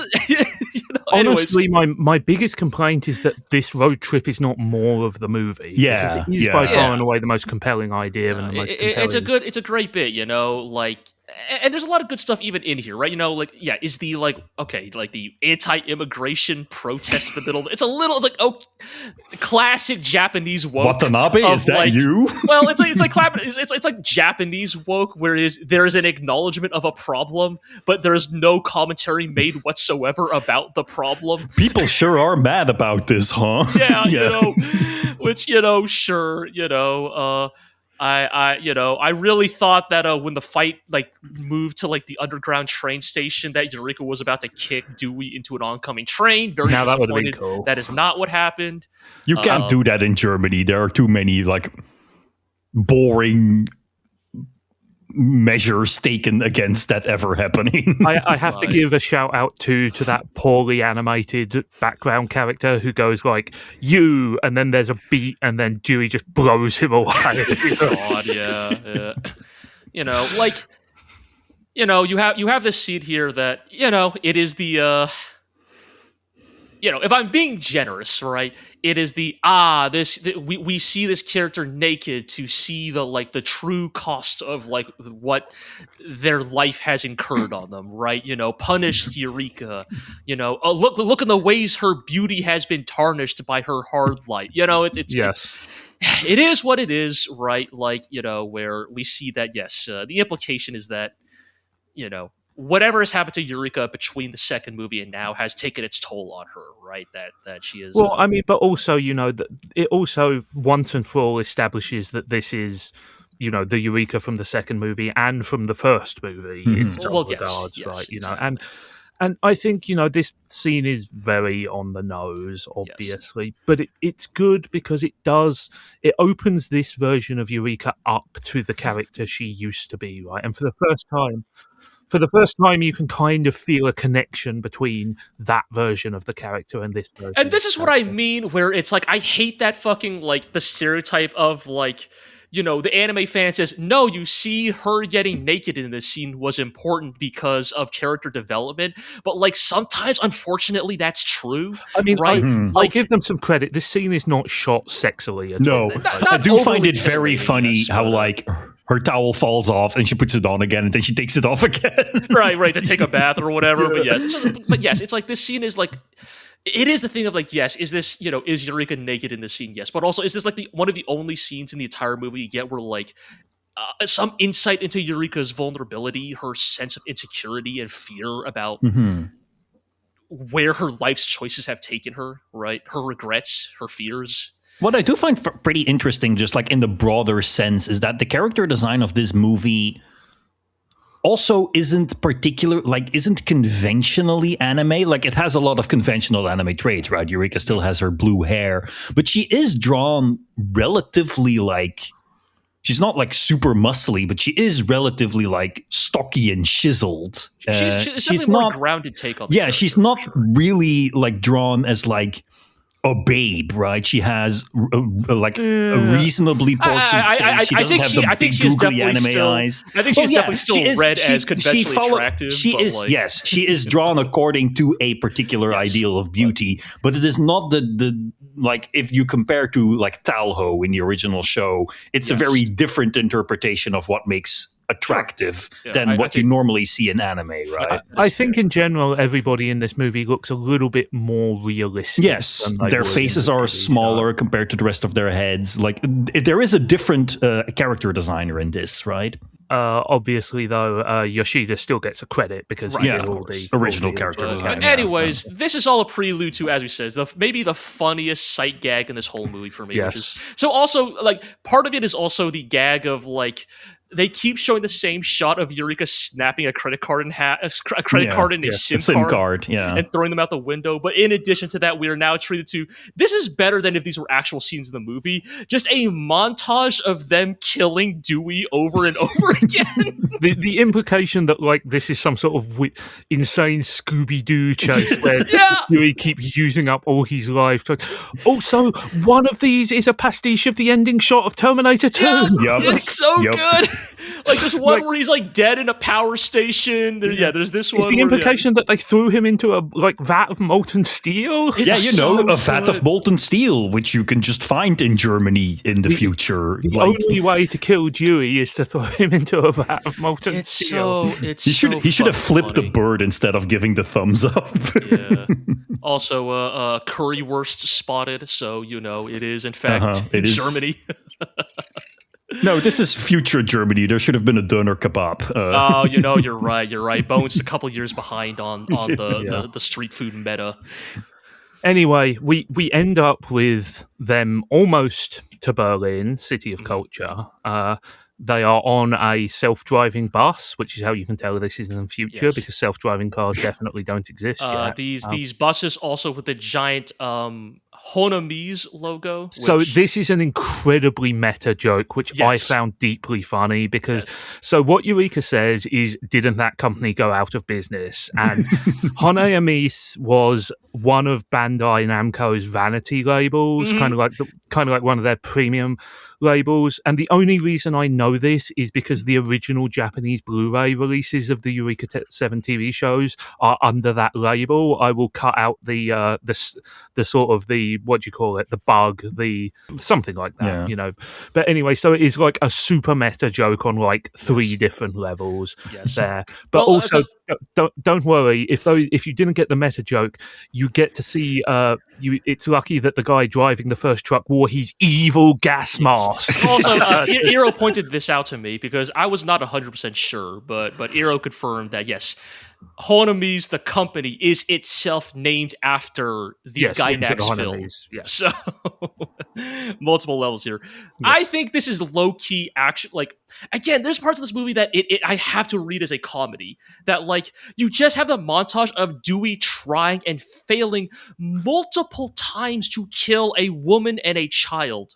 This with katana, super katana wielding Sephiroth man cannot do it multiple times. And do you know what succeeds? Just sending a bunch of goons with guns to do it, and they get it done the first try, like no complications. I mean, there would have been even fewer complications if Charles had not decided to wear his suit, which says "I am evil" on it. Yeah, if he had just shown up dressed as a bus driver, he would have been fine. It's so funny. It's so funny that after all of Dewey's failures to when I was watching this movie this whole time, I was actually like saying out loud, I was like, Dewey, don't you have like fucking evil goons that are loyal to you? Why don't you just send them after Eureka? And then, yes, 5 minutes later, he does, and it works. But also, like your super soldier, kung fu, crazy lady Eureka getting like curb stomped by a couple of goons. I mean, to be fair, they are also meant to be like super crazy. Yeah. Remember, this is also Ray and Charles are part of this operation, so Yeah. So when Ray is kicking the shit out of and Eureka, she is kicking the shit out of Eureka. She really gives it to her. And she says, like, you killed my son. I was like, wait, Ray and Charles had a son? And it took me a good while to remember, oh, right, Renton was meant to be their son in this. So this is explicitly, a movie continuity Ray and Charles. Yes. Maybe Renton would have been better off if those dogs had got him in that first movie. Also, my understanding is that the guy who stays behind here right. to execute Who is Eureka, this guy? So he is also from the PS2 game. He is the male protagonist of the PS2 game. He just looks so generic. Like, because the thing is, like, they briefly show up in the TV anime. Remember, they're in the cold open of one episode. So yes, he my understanding is that yes, the PS2 games have both a male and female protagonist, and he is the male protagonist. So, but like when he showed up, that's all I got. I was like, Hathaway? I know, he just does look a lot like Hathaway. Also, he kind of sounds like Dominic, his voice actor, but maybe somebody was pulling double duty there. Anyways, doesn't matter because Anemone shows up with what appears to be the strongest vehicle-mounted machine gun in the world. I mean, I feel like actually this is a fairly accurate rendition of what would happen if you hit somebody with a high caliber machine gun. No, not the person, the truck. She shoots a truck and the bus and atomizes this bus with this machine gun. And she just turns that guy into mist. Like the only indication that you see that he was even there is just like a red mist drifting in the background of one of the shots. Yeah. Just it is pretty wild. And again, so that's what I mean of like I mean, again, it is almost a like Yune-esque death of like, wait, did he just die there? Right? Of like it's that blatant you miss it. But the only reason I bring that up again is because that's a character from the PS2 game, is again, if you are one of the 7 fans of that Eureka 7 PS2 game, are you happy that the protagonist of that game shows up and then goes out this way? Like, I don't think you are, right? So, like... No, I mean, like, it and also, like, he gives, like... Oh, a ridiculous monologue. A ridiculous monologue, and it's like, why bother highlighting this character, you know? Yeah, exactly. Why not just have, like, a bunch of faceless goons trying and that's where, again, all of this feels appropriative, right? Like, it's just, as we discussed at the very beginning of this podcast, right? Like, Tomoki Kyoto is like, he's being like fake magnanimous here, where he's like, no, see, I recognize all these other parts of the Eureka 7 universe. They're just as valid, see, I put them here in the movie to die like animals. Speaking of other parts of the Eureka 7 universe, let's go to Belforest Rave Club edition. God, yeah, what the hell happened to Belforest, man? Yeah, it's I've got here Cyberpunk Belforest and What's Up with Service Tops, Moondoggy and Gidget. I know, which also took me a while to realize it was them, because they would just put them in generic uniforms. And also, like, I think this is the moment where I realized, oh wait, this isn't just this universe's Holland. This is meant to be the Holland we saw at the end of movie 2. Yes, emerging from the dust. Yeah. Yes, so these people were Gecko State once upon a time, and so I was somehow like, because like. In what context were they Gecko State? What were they rebelling against? Who did they defect from? Like, right? It's very. Were they just like a bunch of surfer stoners? Like, yeah. Anyway, one thing I will mention, G, is that when they are cruising along the highway here, this is one of the other times you see evil Gulliver, wrong Gulliver. Yes. We also get Hilda mentioned. That's all she gets. Yes, that's all she fucking gets, man. And then finally, we get to the most important revelation in this movie: Anemone has upgraded from AirPods to AirPods Max. Sure. Okay, but there's this very...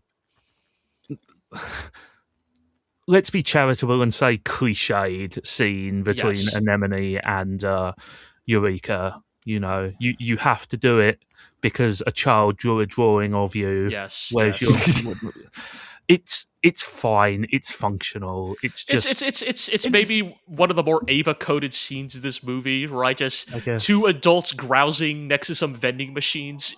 It's by the book, but it's a conventional narrative, but at least it is a narrative, which is like and I think that's the miles thing that, better than the usual gibberish we get from these movies. I think that is a thing, right? Like, whether this plot is a good plot or not, the like fact that gotta rescue Iris is at least a like centralizing narrative that you can build this movie around is like, it is something to work with, right? Yeah, and you know, I don't even think the scene is that bad for being that kind of scene. It's just, you know, we have seen, and to a certain extent, this is true of the you know, baby friend big child plot as well. It is fine. It's good, solid storytelling, but to a certain extent, that's because everything else has been so incoherent. We're kind of damning it with faint praise. It's kind of weird, like that amidst like all of this chaos, we get a very classic Hollywood end of Act 2 low point, you know, where Eureka has to turn in her gun and badge and all seems lost, and then her buddy shows up to like encourage her to pick up the case once again. And the whole like road trip subplot is so like, I want to say memorable because it feels like a very conventional Hollywood movie crammed into a bunch of anime nonsense. Because it has story and structure. Yeah. Like they're not original story and structure, but what is it Pratchett said? You know, cliches are cliches because they are the like nails and screws in the toolbox of communication or something like that. You know. Anyway, moving on. We got to talk about the worst thing in this movie. We got to talk about... Are we talking about upgrading Dewey Novak from mentioning the Epstein files to running child bride cults? Bro, like this is what I mean when I say, like, this is just Dewey the symbol. This is no longer Dewey the man. This is Dewey stripped of all subtext, of all implication, right? Because here's the thing. Like, the thing I would actually, like, you know, the thing I actually appreciate Eureka 7 doing is, like, we always kept joking at how, like, pedo-coded Dewey is in Eureka 7. But he has, implication. But he has never explicitly shown me, like, I love molesting kids or whatever, right? It's but just, also, because like his quote-unquote pedo-coding it shows that he is someone who takes advantage of people, who abuses people, who wields power in an inappropriate way. Right? He's an abuser, just not in the obvious one. Right. And that like, is the thing, why they made him act like that, not because I like fiddling kids. Like, and so, like, the fact that we are introduced to the next time fucking Dewey shows up, he has Iris in tow in what I can only be described as a bondage child bride outfit. She's like got a gimp gag in, like, and a bridal veil. And it's like, here's the thing. I understand it's supposed to show how evil Dewey is, what a gross evil person Dewey is, and also to accentuate the like weird dark messiah stuff. But like, this outfit is so much, dude. Like, you could have blindfolded her or gagged her. You did both with the bridal veil and the arms bound. Like, it's so much. It's like, it is the I know writers who use subtext and they're all cowards take it to its like most dark logical conclusion. He comes this close to actively licking her tears off her face. Like, he could have just shown up with her in handcuffs and like these scenes would have played out exactly the same way. But it's like, yeah, bro, I get it. I get that Dewey is a fucking creep. Come on, man. No. He says he doesn't like kids. Dewey would never say that. Anyway, I also want to point out that on one of the screens in the background here, we again get the Generacion Blur logo, and I just want to say I still hate it. But anyway, it's time for an important sequence of the Amazing Six or whatever they're called. Things happening. Like of just like 5 minutes of them in their cool ships. No, Trying I would to blow even up not the call thing. this cool. Like, these designs are I mean, so I'm toyetic. talking ironically. Yes, let's be like here. I was actually like confused by these designs because they appear briefly in an earlier scene. I was like, what are these garish blue and red like designs? And then I realized, oh, this is the blue and red. Like, this is the weird nervosh that appears at the beginning of the movie. But just like they have also upgraded to the weird like Code Geass style, but first piloting style, the Callan special. Yes. But I guess the idea is that like they are trying to like once they realize what Dewey is doing, we're just gonna try to kill the. I mean, I thought that was kind of the plan all along. I think that we're going to try and kill this thing before it makes Earthfall again. Right. Anyway, like you have to go quite hard to make a combining robot not cool, but this isn't. It's a very lame one. It's very, like this scene is like Toku levels of shamelessly shilling a new toy for no reason. Like, and the thing is, like, normally you would think, okay, like it's a Gatai sequence, cool, but also, who are these characters? We do not care about them. Yeah. We do not care about what they're doing, about who they fight for. Their banter is like annoying and cliched. They have no discernible character traits. Why are we wasting time on this? I mean, as we because said, they can shoot a beam in the shape of a cross. God, even the pose it takes fucking T posing like Christ to fire its beam. I mean, that's how you know these kids are millennials, right? They're T posing for intimidation. Convinced that yes, these characters must have been from some scrapped other Eureka 7 thing because I do not know why. No, they're just like cute designs that they came up with for like Anemone's idol group in the fake trailer for the second movie at the end of the first one. Oh God, were they that? I think so. That's who they are. God. Yeah, it's. Oh, that makes so much sense now. They are fighting like what appears to be like. I guess what final form Nervash? I don't even know, man. It just looks like a bad Ultraman. I really don't like this design. Actually, like you know. I mean, look, I'm not like the biggest Toku guy, but like we're so far removed from that original Shoji Kawamori design at this point. Yeah. Like doesn't even resemble it anymore. I mean, there is a time and place for Ultraman tributes, and it is in Evangelion. I mean, that's the thing, right? This is just like, we watched the scene in End of Eva where they like fight a bunch of mass-produced Evas. Like, we want a scene like that, and also Nervash needs to be in the movie, even though it has been sealed away in the moon. Or this is where the movie lost me, like where they just go back to cool ideas that are hastily slapped together in an attempt to like the final like half an hour of this movie tries to do so many things. It wants to do cool mecha action. It wants to give every character, even the characters we have barely seen up until now, a moment to shine. It wants to melt together all the timelines. It wants to wrap up Eureka's character arc. It wants to bring back Renton in some way. It wants to show that Dewey has once again outwitted the it's so much. Yeah. And it doesn't really have anything to do with the core premise of that, big friend baby child adventure with Eureka and Iris. So, yeah, I mean, like it's. I'm not sure this movie was ever on the rails, but it definitely goes off them here. Because this is the part where, as we alluded to earlier, where sort of Dewey breaks down his motivation, right? So firstly, where are they? Like inside an O'Neill cylinder, it looks like. Yeah, that's what I was going to say. It looks like an O'Neill cylinder. Well, here's the problem. Also, like let's just say the version of the movie that we are watching did not subtitle all, or did not translate all these subtitles. Right? There are times in this movie where text appears on screen that is usually like locational text, and it is not always subtitled. So.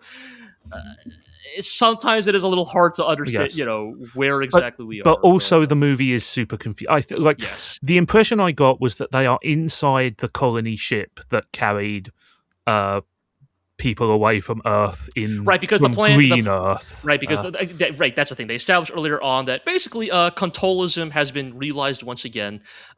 This is the part of the movie where you start to realize, it's starting to become a Gundam again, because basically they decide, blue Earth and green Earth can't live together on the planet. It's too many people in one planet, and so we're going to just send the people of green Earth into space. Right? They're gonna they did before. Like explicitly, this is the ship that the people left Earth on before and then came back to.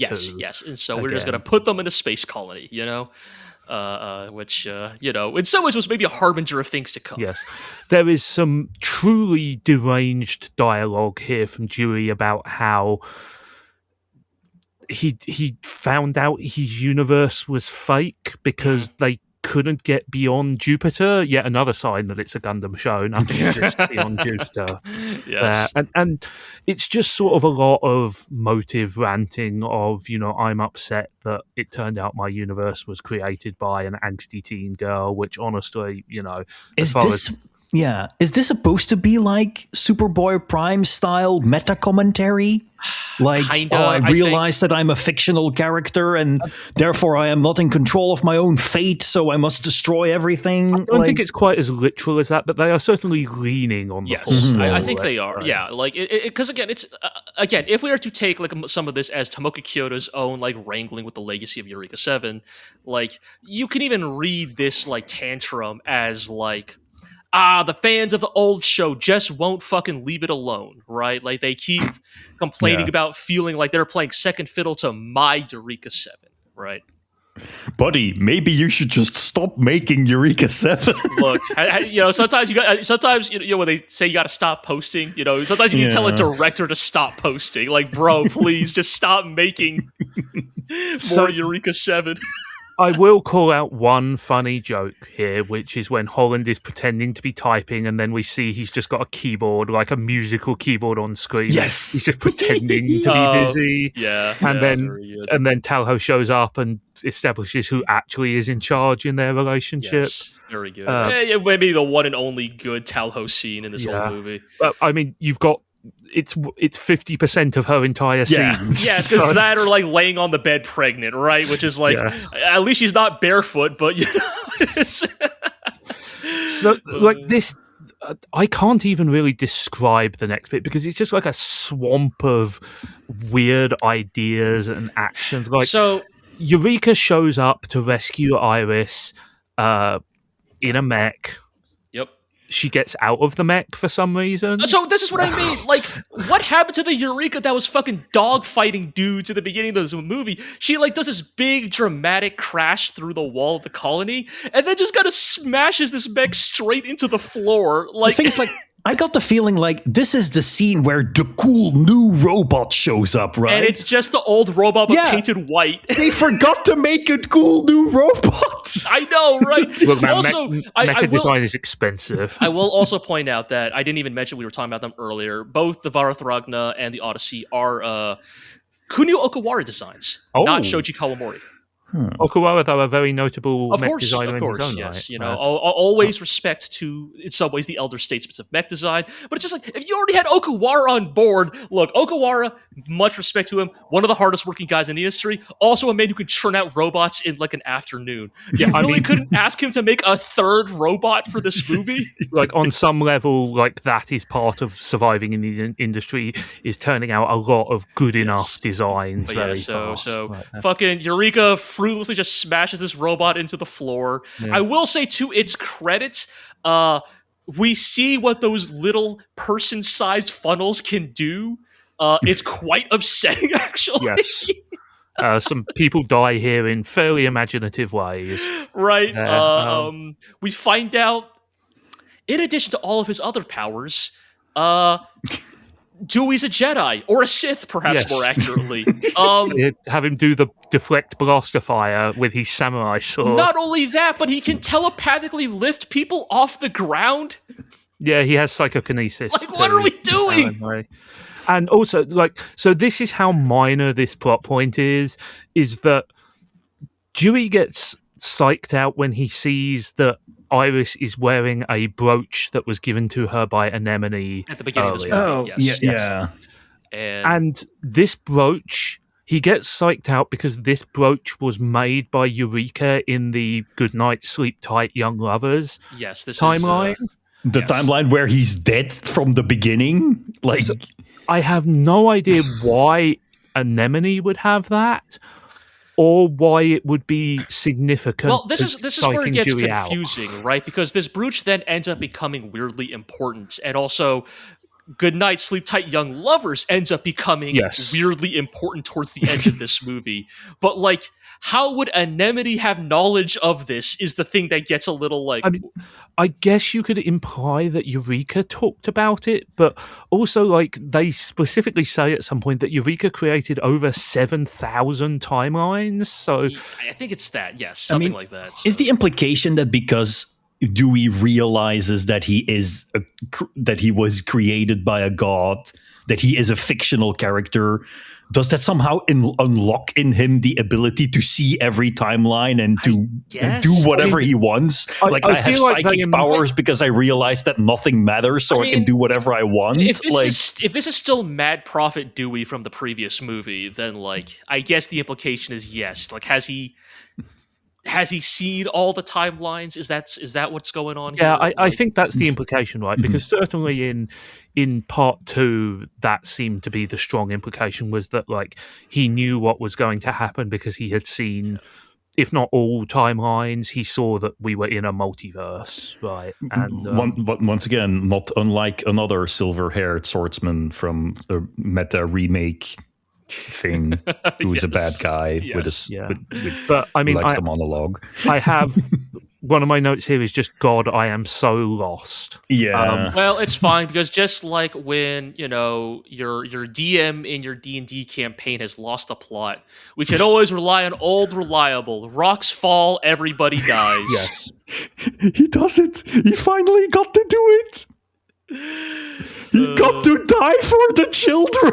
Oh well, we're coming up to that. We're coming up on that. I was more talking about how seemingly Dewey is smushed by a giant rock. Yeah. But, yes, Disney villain dies, but not before he has time to make his final phone call. Yes, which is like, and this I have to believe is deliberate. Is very funny because it's directly under the cartoon rabbit wearing sunglasses, giving the thumbs up emoji, which is very goofy. Is good. But yeah, so 15 minutes ago, our two weird side characters from different continuities sacrifice themselves to send this massive colony ship into a death spiral. Basically, they have destroy Earth. They have, basically they are like setting off an explosion so that the colony ship, which is at the tip end of the space elevator, will basically work as like the head of a hammer as the space elevator collapses and it will strike the planet, thus killing everybody.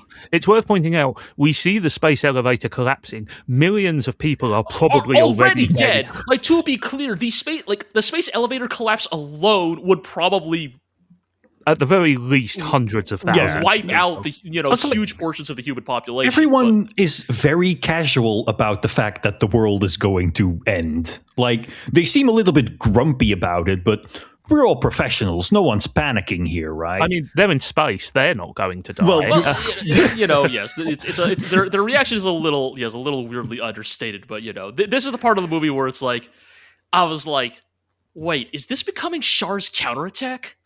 And the answer is yes, it absolutely is becoming Char's counterattack. You're telling me that the High Evolution trilogy is 2.5 rebuilds and then 0.5 Char's counterattack thrown Don't forget 0.1% the Terminator. Okay, yes, this is just like I said at the beginning. Guy watches like 5 movies and is like, this is what movies are like. We got to put this in all the movies. Like... Anyway, so let's talk about the greatest and seriousest sin that this movie commits: giving Woz an RGB keyboard. Right, our one and only shot Woz. Weirdly MVP, like Woz saves the universe. Yes, the guy who knows how to do orbital math. Look, Woz is, every setting needs to have the Point Dexter who can do the math off screen and explain in English, Point Dexter, to Holland. And basically the idea is we have to, shoot enough in the opposite direction of the Make ship big boom. to What reverse if its we took trajectory. Bikini Bottom and pushed it out of the way? Yes, and the only way we can do that is with the Gecko State. By the way, the Shin Gecko State we didn't even talk about, which was absconded God, with like, by Holland and his crew. All right, so the whole point of the Holland character is that he keeps strapping himself into the suicide machine and trying to die for the children, and he doesn't. He cannot die for the children. Actually letting him die for the children is a betrayal of every other character. Yes. I was actually like, I was like, I was sure they were going to pull him out at the right. last. I was like, you're not gonna kill Holland for sure. Like, come on. Like, it's such a running joke at this point that Holland will wistfully look at the sunlit sky and go, this sky belongs to the children. I have to do something, and then proceed to not die. Like how could you actually kill Holland? I mean, at least he takes out thousands of other yes, but my Holland can do that without dying. No, he doesn't take them out by attacking them. He takes them out because a whole bunch of other people are committing suicide for the children as well. right and so I don't know, I get what they were going for, which is the end of Char's counterattack, where everybody teams up to try and push the Axis space colony back into space. But what they kind of end up with is kind of like a comical game of Space Lemmings, where everybody is so goofy, committing suicide to try and save the Earth. Like, you see multiple mechs, like, not even like try to fire their guns, just ram their body wholesale into the spaceship. And it's like here's the thing, right? In Char's counterattack, the implication is very much that, like, every pilot who is trying to stop the asteroid is doing so knowing this is a suicide mission, right? But, like, the thing which saves the world is the idea that people have finally been able to come together and overcome their differences. Yes, you know, spoilers for Char's counterattack, Aqua, but yes, basically at the end of that movie, Char, having been finally beaten by Amuro, decides, "Fuck you." If I can't have it, nobody can, and launches an asteroid into the planet Earth, right? And there's no chance to stop it. But nonetheless, people try. People ram their. This is a giant ass asteroid. Like, this is not like a small thing. Like, this is the size an asteroid of so big that it's basically a planet. Yeah, you know. And so people are ramming their fucking 20-meter tall robots into this thing in this, like, almost comically vain attempt to stop it. Right? Like, even and that Amuro, includes Amuro and his new Gundam as well. Who is Amuro, the one who was pushing it, is saying to everybody else, "This is a really dumb idea. You people should not be following me." And yet, nonetheless, they try because, like, there is something, like, unspeakably beautiful about the resilience of the human spirit. The fact that perhaps love could be enough to save us. And then it is. And it is in this one moment, right? Like, a miracle actually does happen. And so, it is the most literal possible Deus Ex Machina. Yes. And like, it is everyone clapping your hands to make Goku spirit bomb big enough so we can blow up Frieza. The thing that makes Char's counterattack so special is that, like, Tomino is basically cashing in like a decade's worth of chips on this one moment. Like, new types have never been displayed to be capable of anything remotely on this level until Char's counterattack. It is meant to read as an otherworldly miracle. The unthinkable happened. It was meant to be the only time that space magic would actually save the day. Basically. And so... And so now you know why we're kind of angry at G-Quox. Oh, that's why. One of the many reasons. One of the many. Look, my high-grade Hamrambi is coming any day now. But anyways, and so Kyoto's attempt at recreating the emotional, like, climax of, like, a saga a decade in the making, and kind of just turning it into a comedy like Rainbow Suicide Fest is, like, it just doesn't work, right? Like, all these people ramming themselves fruitlessly into this big yellow Coke can shaped thing. But guys, the Super Six are dead.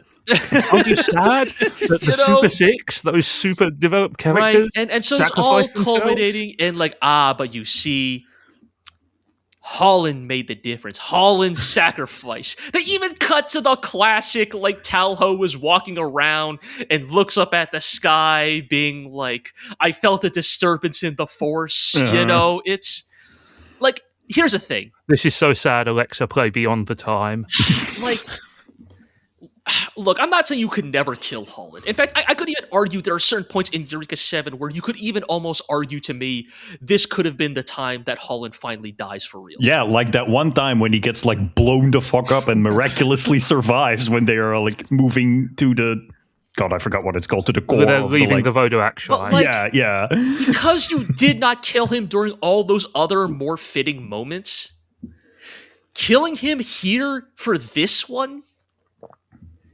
just it feels like I'm not even a Holland liker for the most part, but it still doesn't even get the glory of saving the day because ramming the ship is not enough. Yeah, he does not get to die for the children. No, kind of not, right? It's such a weird, like, oh, you're finally gonna do it. You're gonna finally pull the trigger on the one thing you swore you'd never do. You're gonna kill Holland, and this is what you wasted on.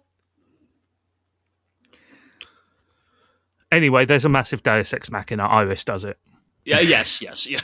And so don't forget super like the magical time transcending powers of Renton. Oh, we'll get to that. We'll get there. Hold on. Before that, I need to point out. Firstly, I need to say something controversial. I don't like the ending of Shah's counterattack. I think it's an ass pull. But that is so much better than this. Oh, see, look, we are not here. I won't say anything because we're not here to litigate that in a different podcast here. But sure, you know. But I think broadly, like what Char's counterattack, you could probably argue that at least Tomino earns his right to his ass pull. Thematically, Char's counterattack works, and that's why I am able to enjoy the movie. The last thing I will say here is that after Holland's brave and inspiring sacrifice, we get the montage of all the fleets are showing up to shoot 1 billion missiles, like truly unironically 1 billion missiles at humanity has come together in a massive display of force and war. I just want to bring up, so they do the Ava thing of so-and-so squadron reporting in or showing up, right? One of these squadrons is called the Abraham Lincoln Squadron. Yes. Well, you know that's how they show that squadron is from Blue Earth, not Green Earth. No, they're named after famous techno DJ Abraham Lincoln. Of course, yes. How could I have forgotten? Also, we were just shown pointless. Hey, Super 6 survived. Aren't you so happy? Wait, did they? I thought they died. No, Super 6 are here. They show up in the like Gunbuster style in the like ruined wreckage of the big blue robot. Like its torso is intact.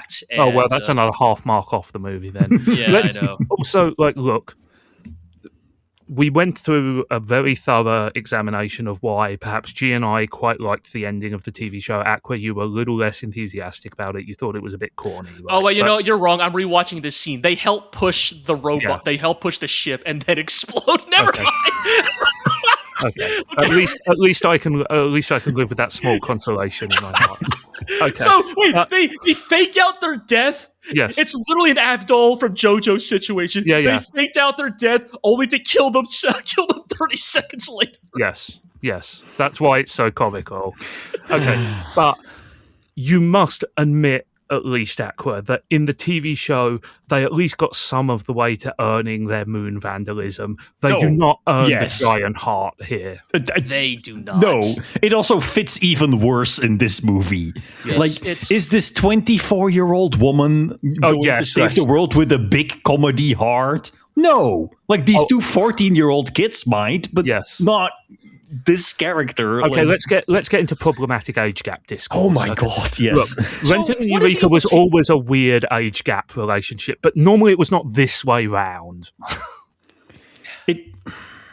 Yeah, you kind of need to address that you can't just hook up with Renton after you have been separated for 10 years and he hasn't aged. Also, who is this Renton? Who is he? Well, he is Tomoki Kyoda's avatar. I don't know. Well, is this the implication that is this the Renton from Goodnight Sleep Tight Young Lovers? What? I mean, he already has his own pet Eureka. Well, I guess I'm just not sure, right? Because they explicitly point out the whole, the flower from Goodnight Sleep Tight Young Lovers, right?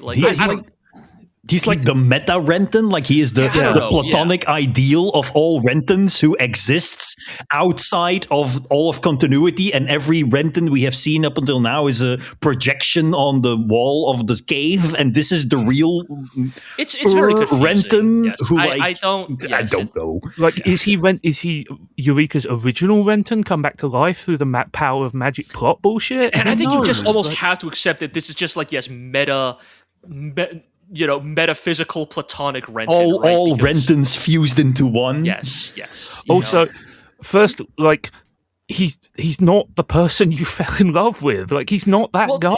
And this is the thing that has always bothered me about Multiversal stories, right? This is the thing that bothered me a lot about the ending of DDDDD Destruction. DDD Destruction. It's like, these are not the same characters. Like, fundamentally, they are not. Like, even if they look the same, they are not, and... I mean, at least there they were using time travel to create... Sure, but anyways, the point is, for this, it's like... And they play to Wish Upon a Star during the scene, the song, the true love song of Eureka 7, that 24-year-old woman sure does kiss that 14-year-old boy with tongue. It is a thing of you can tell in Kyoda's mind that he thinks he's cooking here, right? That this is the moment. And to be fair, To Wish Upon a Star is one of my favorite songs in all of Eureka 7, so of course it gets me a little bit because I'm like, damn it, they're playing the good song from the show I like. But I just could not get over the incredible disconnect between what they want, what is happening on screen and what they think. And I think that is the thing, right? That is where this movie really does just kind of bafflingly kind of fall apart because here's the thing: on some meta-narrative level, I do fundamentally believe, and I think even Kyoda, in somewhere in his fucking confused black heart, understands that Eureka 7 cannot fundamentally end without Renton and Eureka reuniting. That is, if no matter how much you pervert and twist and deform Eureka 7, fundamentally this is a story about those two people, and so the story must fundamentally end with their reunification. So sure, glad you did that, but the way we get here and how we end up here is, again, it's why, There really should have been a post-credit stinger where Eureka is arrested for statutory rape. I mean, also, where they end up, because they disappear. Where to? Ooh. Look, I mean, literally, again, spoilers for Char's character, Amuro Char at the end of the movie, right? They just, is Renton and Eureka do they just dissipate into space dust? Do they just become part of the Scub Coral life stream? What is they the go actual... to exist outside of the multiverse? They become watchers? So. I don't know. I really don't know Monumentals. The implication is here, right? But don't forget, we've still got time to have the end of The Rise of Skywalker shoehorned in here as well. I'll be Iris Skywalker. God. What an awful ending. I mean, it is not. I'd be hard pressed to call it awful because it is not a fundamental betrayal of what Eureka 7 is. It is just so rushed and weird and completely unexplained. I mean, it's what it is? They just ran out of time and pushed the Renton button. You know what it is? It's a farce. In almost every sense of the word. So yeah, I to sort of loop back around to the beginning again, I understand why you guys think this is the best of the three movies. I am more drawn to the second movie's ambition, I think I would say. I mean, I get that, but also I never cared about the multiverse plot at all, so I really latched onto the human element of this movie. Absolutely. Right. Yeah. I think that's the thing, right? Is like, I mean, again, like this is like damning with faint praise, right? It's just that like Anemone as a movie just like irritates me so much on a fundamental level that like it is like even if I can like rationally recognize its ambition and some of It is the the like most more, blasphemous of these movies. yes, and it is the most spiteful movie, right? Like Tomoki Kyoto's like Yes. raving and ranting against like Eureka 7. You know, again, the Eureka 7 you have been watching is not Eureka 7, right? God, yeah, that like, did suck. You know, like I think the you know the sense of spite and maybe not malice, but like just the sort of dismal like the seemingly like lack of love the creator has for his own creation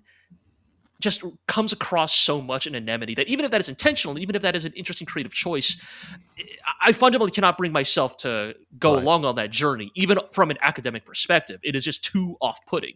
And so even though I think this movie is confusing, I think this movie is confusing and never really finds its footing, except for the parts of it that just simply ape better, more conventional films. I just think, like, as a watching experience, I found this movie. I found more to like about this movie, even if I think its fundamental thesis is extremely confusing. Right. It was not actively agonizing to watch like the other two. Like, right, and I think nobody is right here, right? I think this just reflects the different sort of things we value in shows. You know, I have always been a kind of like a big picture, high concept guy. You know, I will forgive a lot of things if there is a cool idea. Right, and surprise, I latch onto the like small moments in the big ambitious sci-fi epic. Like, and you know, you've always appreciated the more sort of like structured political aspects of a story for the most part there. You know, and so I think, you know, the better world building in this movie probably slightly better, slightly better, yes. Yeah, slightly. You know, and oh God, I almost forgot. I'm scrubbing through the movie real quick. Also, in case you forgot that, you know, in case Kyoto was like, in case you weren't sure if this is a Gundam reference, the fucking like the final shot of this movie being like a dozen people like piled on top of an escape like craft. Yes. You know, like the ending of Mobile Suit Gundam. It's like, come on, dude. But anyways, yes. I think that maybe yes, are what we are all, you know, particularly looking for, and that's a thing. And I think the reason why, you know, we want to, you know, eventually start rolling this into our sort of grand thesis about the High Evolution movies and Eureka 7 as a whole, why I think we all managed to find something to love about the original Eureka 7 is that it somehow like broadly manages to synthesize a lot of these like individual things that we like to see in stories like this, right? And I think fundamentally, you know, even if there are things I may individually like about these movies, this project is to me fundamentally a failure. Like a failure to be an academically interesting reassessment of Eureka 7's legacy. Like it fails to justify its existence, yes, like completely. in any capacity. Yeah, and to a greater or lesser extent, I think that is sort of the story of a lot of the post-series content that we have looked at, right? You know, I think the only one which really unabashedly justifies itself is the manga, and that's because, you know, it is more a work in dialogue with the original than like a completely original take on the material. Right? It is a retelling of a story in a different way.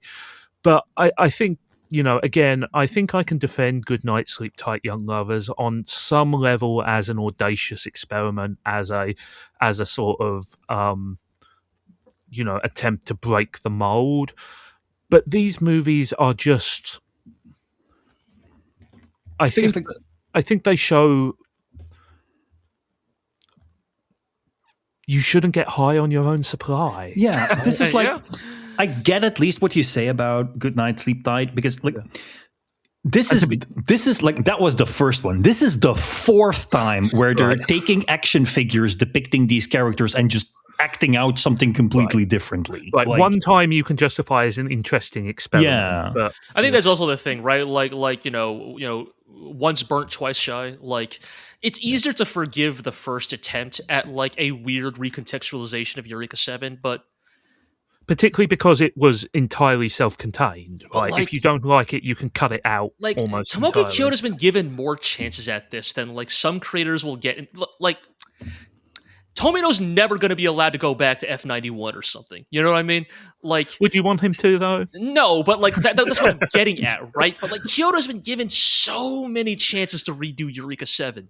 And that's the thing, right? This comes across as lazy. Like, oh, this is the only story or the only universe or the only characters you can imagine, and you keep on pushing your new ideas into this mold because you know that it will sell, it will have an audience because it's the thing that made you popular. So it comes across as lazy and uncreative, while at the same time being insufferably smug because it wants you to be like, oh, that old thing you like, fuck that, this is the real version of the thing. And that is sort of a weird contradiction at the heart of these movies, right? Yes. I mean, I think the one thing you could never accuse these movies of is lacking ideas, right? They are full to bursting with ideas. There are far too many ideas. Yeah. And they're just that, ideas. They are not elaborated on in any meaningful way that creates anything justifying why these ideas of all the ideas all people have, why these ideas deserve to be shared with the world. Like, I think what these movies taught me is how it's fundamentally possible to be responsible for the creation of something. And let's be clear here, like, director, again, is the chief creative role on anime. You know, scriptwriter is important, obviously, you know, the storyboard artists are important, the animators, the character designers, but director is the creative head of the production. And Kyoto made that original show that we love. But I think it's enlightening as to how you can make something and not know why it resonated with people, right? I think what these movies tell me more than anything else is that what Tomoki Kyoto thinks Eureka 7 is and what we think Eureka 7 is are very, very different things. And that's why none of these movies really had a chance to connect, right? Because they are fundamentally looking for different things through the lens of the property. And I think it's true what you said. They get high on their own supply. It is once again, like, the even more cynical interpretation is that, like, if you have a single hit, you can do whatever you want because you can continue to cash in on the, like, gestalt of the thing that you created. Yeah. I mean, we used, specifically about Anemone, we used the term hubristic. Yeah. But I think that applies to the whole thing, really. Right. You know? But it is both hubristic and not ambitious enough because it is too afraid to separate itself from the thing, the Eureka 7 brand, the recognizable characters that will make it so people will at least pay attention to it. Yes. You know, it is, I mean, it is trying to piggyback original stories into the Eureka 7 shell because they know that is a thing that people have affection for. And that's just kind of a, like, disappointingly cynical way to do art, really. Like, I'm not saying that it doesn't happen all the time. I'm not saying that there haven't been some terrific pieces of art made that way. You know, anything that's a franchise spin-off ever that, like, only exists because it piggybacked on the fame. The Legend of Zelda Majora's Mask is one of the greatest games of all time, and it was made entirely out of recycled assets. Yes. But that's one in a million. Say. G, before we finish up on the high evolution part of this wrap up, do you have anything to add, really? No, I think I've left it all out in the field, man. I think it has been, you know,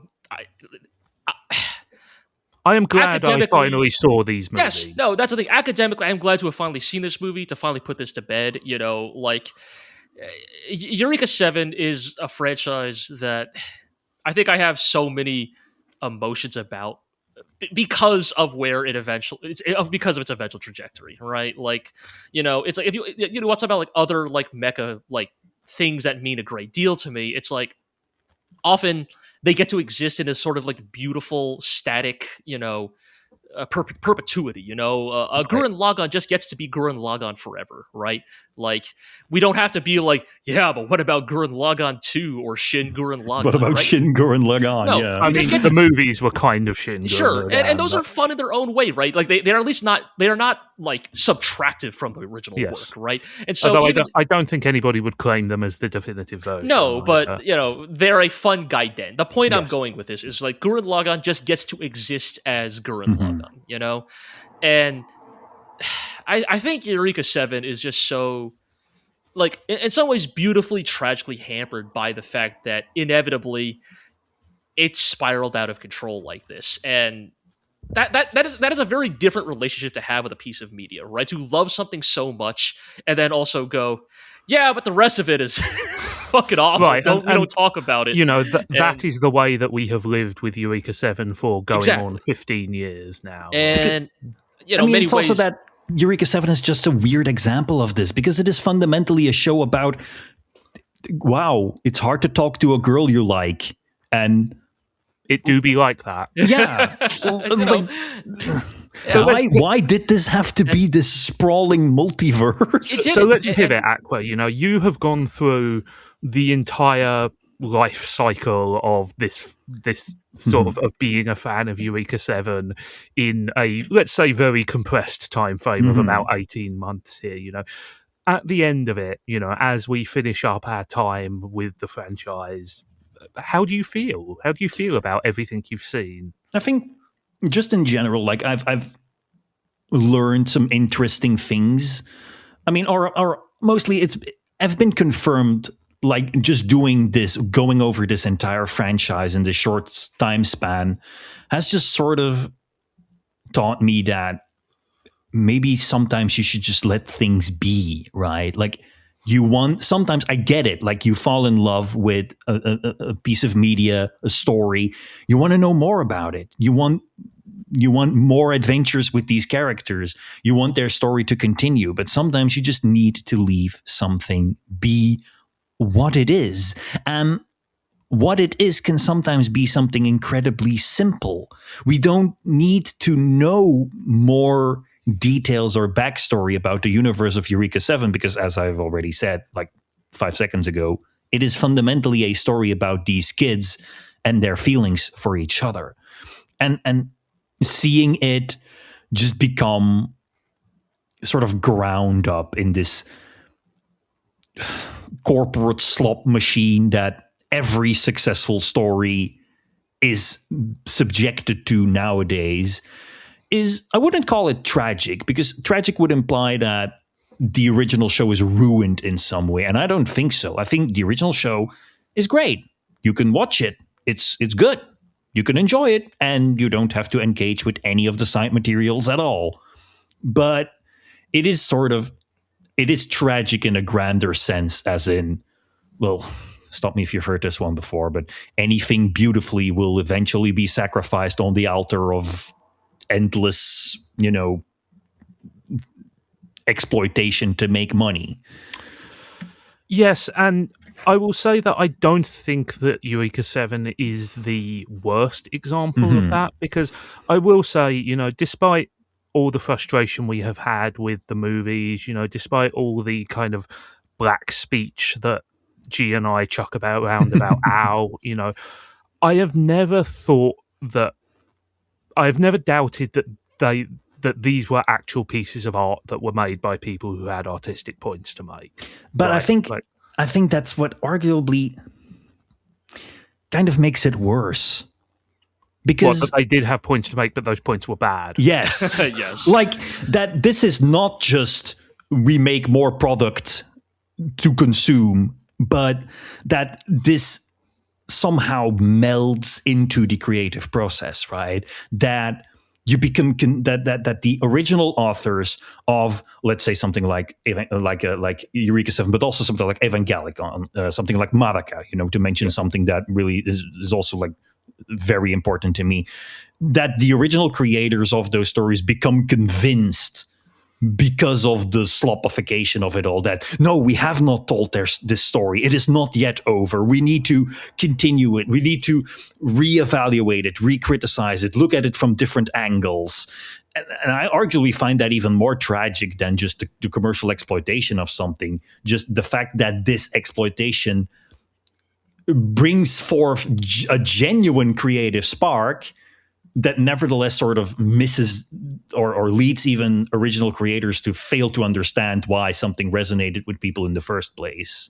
Like, right, and I think there are bigger points to be made there about like the interiority of fandom and of creators who I'm not going to say pander, but who appeal to that fandom. And many creators of the modern age rose up out of fandom culture to begin with. We talked about Madoka Urabuchi is arguably an example of that there.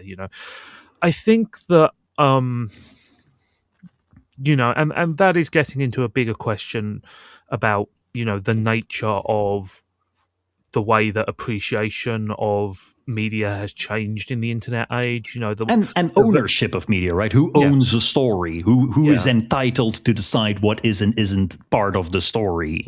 And I also think, that there are some very specific things about the way that the Japanese anime model works that are contributing to that. But yes, I do understand your frustration, obviously. I think that all of us would prefer it if the additions to the Eureka 7 mythology were meaningful and interesting and like glorious failures are fine, but they're never as interesting as successes, right? And these are not even glorious failures. Coming back to the show we have talked a little bit about already, but coming back to everything Eureka 7, all of the highs and lows and, the glory of the show, the ignobility of some of the stuff which came afterwards. Where do you find yourself at the end here? I mean, obviously recency bias is weighing on me heavily, but I do think like going back to revisit Eureka 7, the TV show was a delight. It truly was. Like, it's heartening to know that you can in fact go back sometimes, right? That the old hits still bang, that they still work.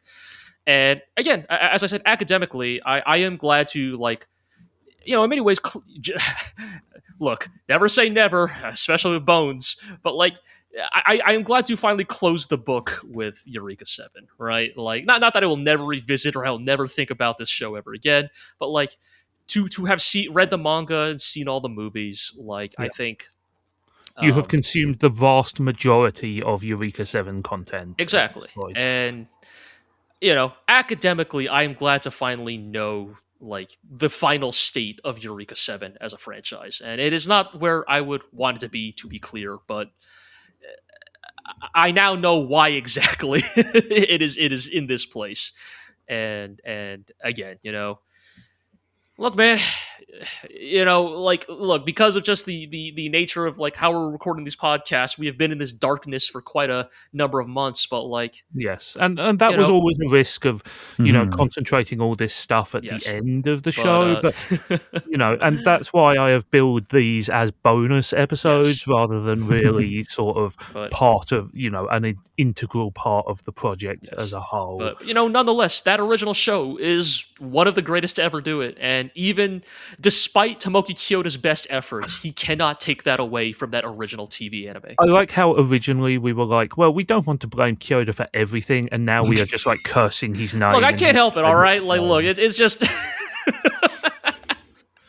I mean, it's a basic human impulse to look for a scapegoat. Like, I mean, I think for me, I like yourself, I think I am glad that we closed the loop, so to speak, and saw what happened in these films. I am sure they will slip from my memory easily. I don't really feel that they have impacted my perception of the original show at all, because we are so divorced in time from my experience of that, and I think Aqua, obviously, I think it will be interesting as we go forward to see in a year or two or whatever, how closely you associate the movies with the show in your head, because Yeah. obviously you watch them all in one huge chunk there. I don't think very much. Like, it is like watching. It is like seeing, I don't know, like a bad piece of art based on the thing that you like, right? You see it and you go like, yeah, that sure resembles the thing that I like, but I don't care for it. And you just go back to thinking about the thing that you like. Yeah, and I think that is kind of the way I have treated all this stuff. I mean, even back when it first came out, when Goodnight Sleep Tight Young Lovers was the only Eureka 7 movie, I always regarded it as a curious experiment rather than something which sort of intimately tied itself to the mythology of the Eureka 7 franchise. That's the thing, right? We should move, I think, in anime fandom as a whole, we should sort of move away from looking at projects or franchises holistically and being like, well, we should move away from looking at move away from that. Yeah, sorry, because like we're like, oh, this part of it, or it became something that was bad, but that doesn't mean that it has no redeeming value whatsoever, right? I'd rather think of the positive feelings associated with something rather than letting what could have been but never happened drag down my impression of something. And I know that for some anime that is really, really hard. Well, I mean, but I think it's a positive attitude to have. Like, at some point, when anime are compromised or unfinished because of outside factors, at some point the outside factors become more of become part of the story in a way that you can't ignore, right? But that's the thing, right? It is I think it's a fundamentally human impulse, right? How many people are like, oh well, I won't read Berserk because it won't end. But that doesn't mean that it's not worth getting the idea of that or experiencing that unfinished story. And I think it's kind of the same thing as like, oh, you can't say that, oh, Eureka 7, like, they ruined it because of these movies. Well, no, they didn't. They did something great, and then they did something that is not so great, but that doesn't mean that they didn't do the great thing initially, right? Yeah, right. Yeah, and I think that for me, the most important part of this project, to me at least, was reaffirming my love and my appreciation and sort of the very deep emotional bond that I have to that original show. I think what has been most interesting to me is looking at this as a sort of historical artifact, as in something that what anime used to be. I'm not saying anime is never that again, but it does have certain traits: the slower pacing, the longer episode count, the telling of the story in arcs that develop characters at a far greater level of detail than the sort of roller coaster ride 12 episode shows that we are used to nowadays. I think really, really shines. And it's also like, that's one thing. The other thing is, to me, like, how does this show compare to the prototypical anime, right? What does this show do that makes anime such a unique and endearing art form?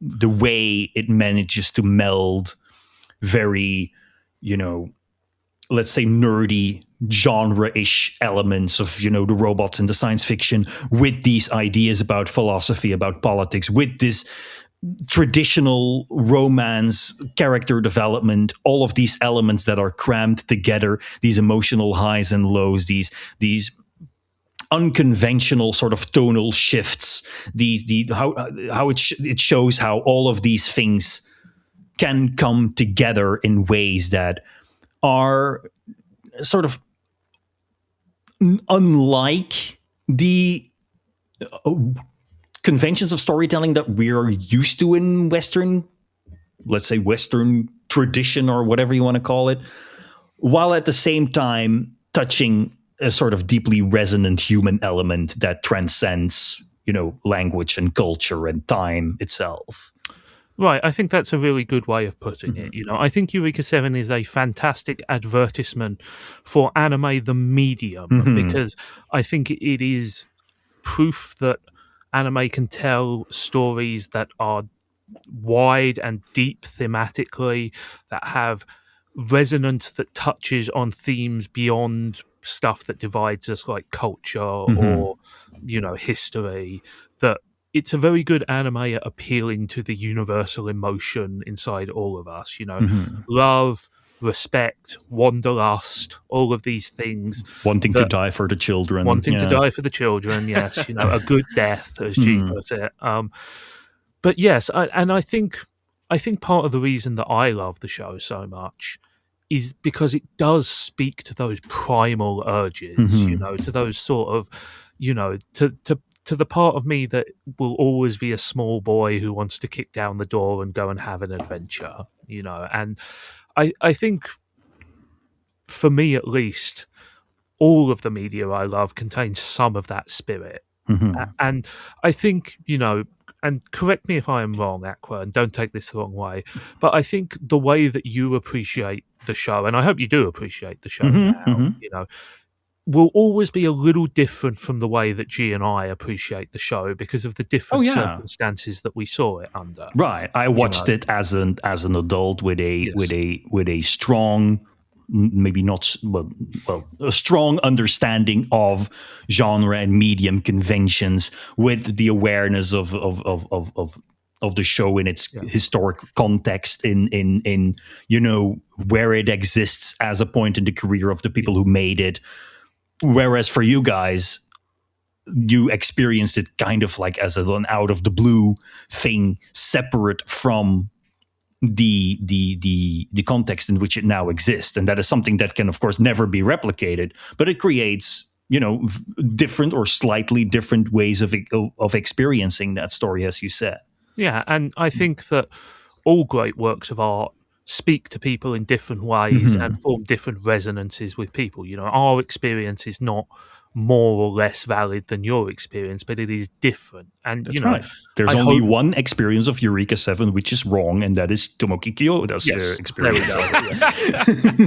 I hope that through this podcast that people who have been listening have also been able to, either have that first new experience or, go through the nostalgia, the reconnection with the show, and that always was the aim of this podcast, was to reconnect both us, the hosts, but also the people who are listening to this great show, and I hope that this podcast has been able to do that in even a small way, That's fair. I thought the point of the show was exposing how little I actually know about obscure 80s and 90s electronic music. But sure, what you said also matters. Let's call that a bonus there, But at the end, I would like to say a very sincere thank you to Aqua Gay. Thank you, Aqua. Thank you for going on this journey with me and taking on this undertaking. I think it's been really fun doing this, going really in depth in a way that is a little bit more, accessible to me than having to write about it all the time. Yes, absolutely. I think we are not in the age of the podcast for nothing. G, thank you for coming along in what was supposed to be a guest spot, but ended up pretty much being a full-time gig. Yeah, it was Some a days pleasure, you just man. can't get rid of a G. No, you really can't.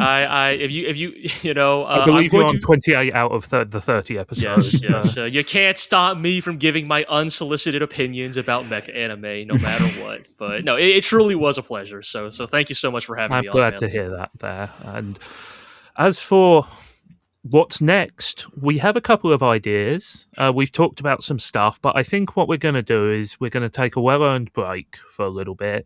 We've all got busy lives to be getting on with, but watch this space. We've got some ideas perhaps to do this again with a different show. Keep an eye on the blog. Updates as necessary. Until then, this is me signing off for the last time. Thank you all very much.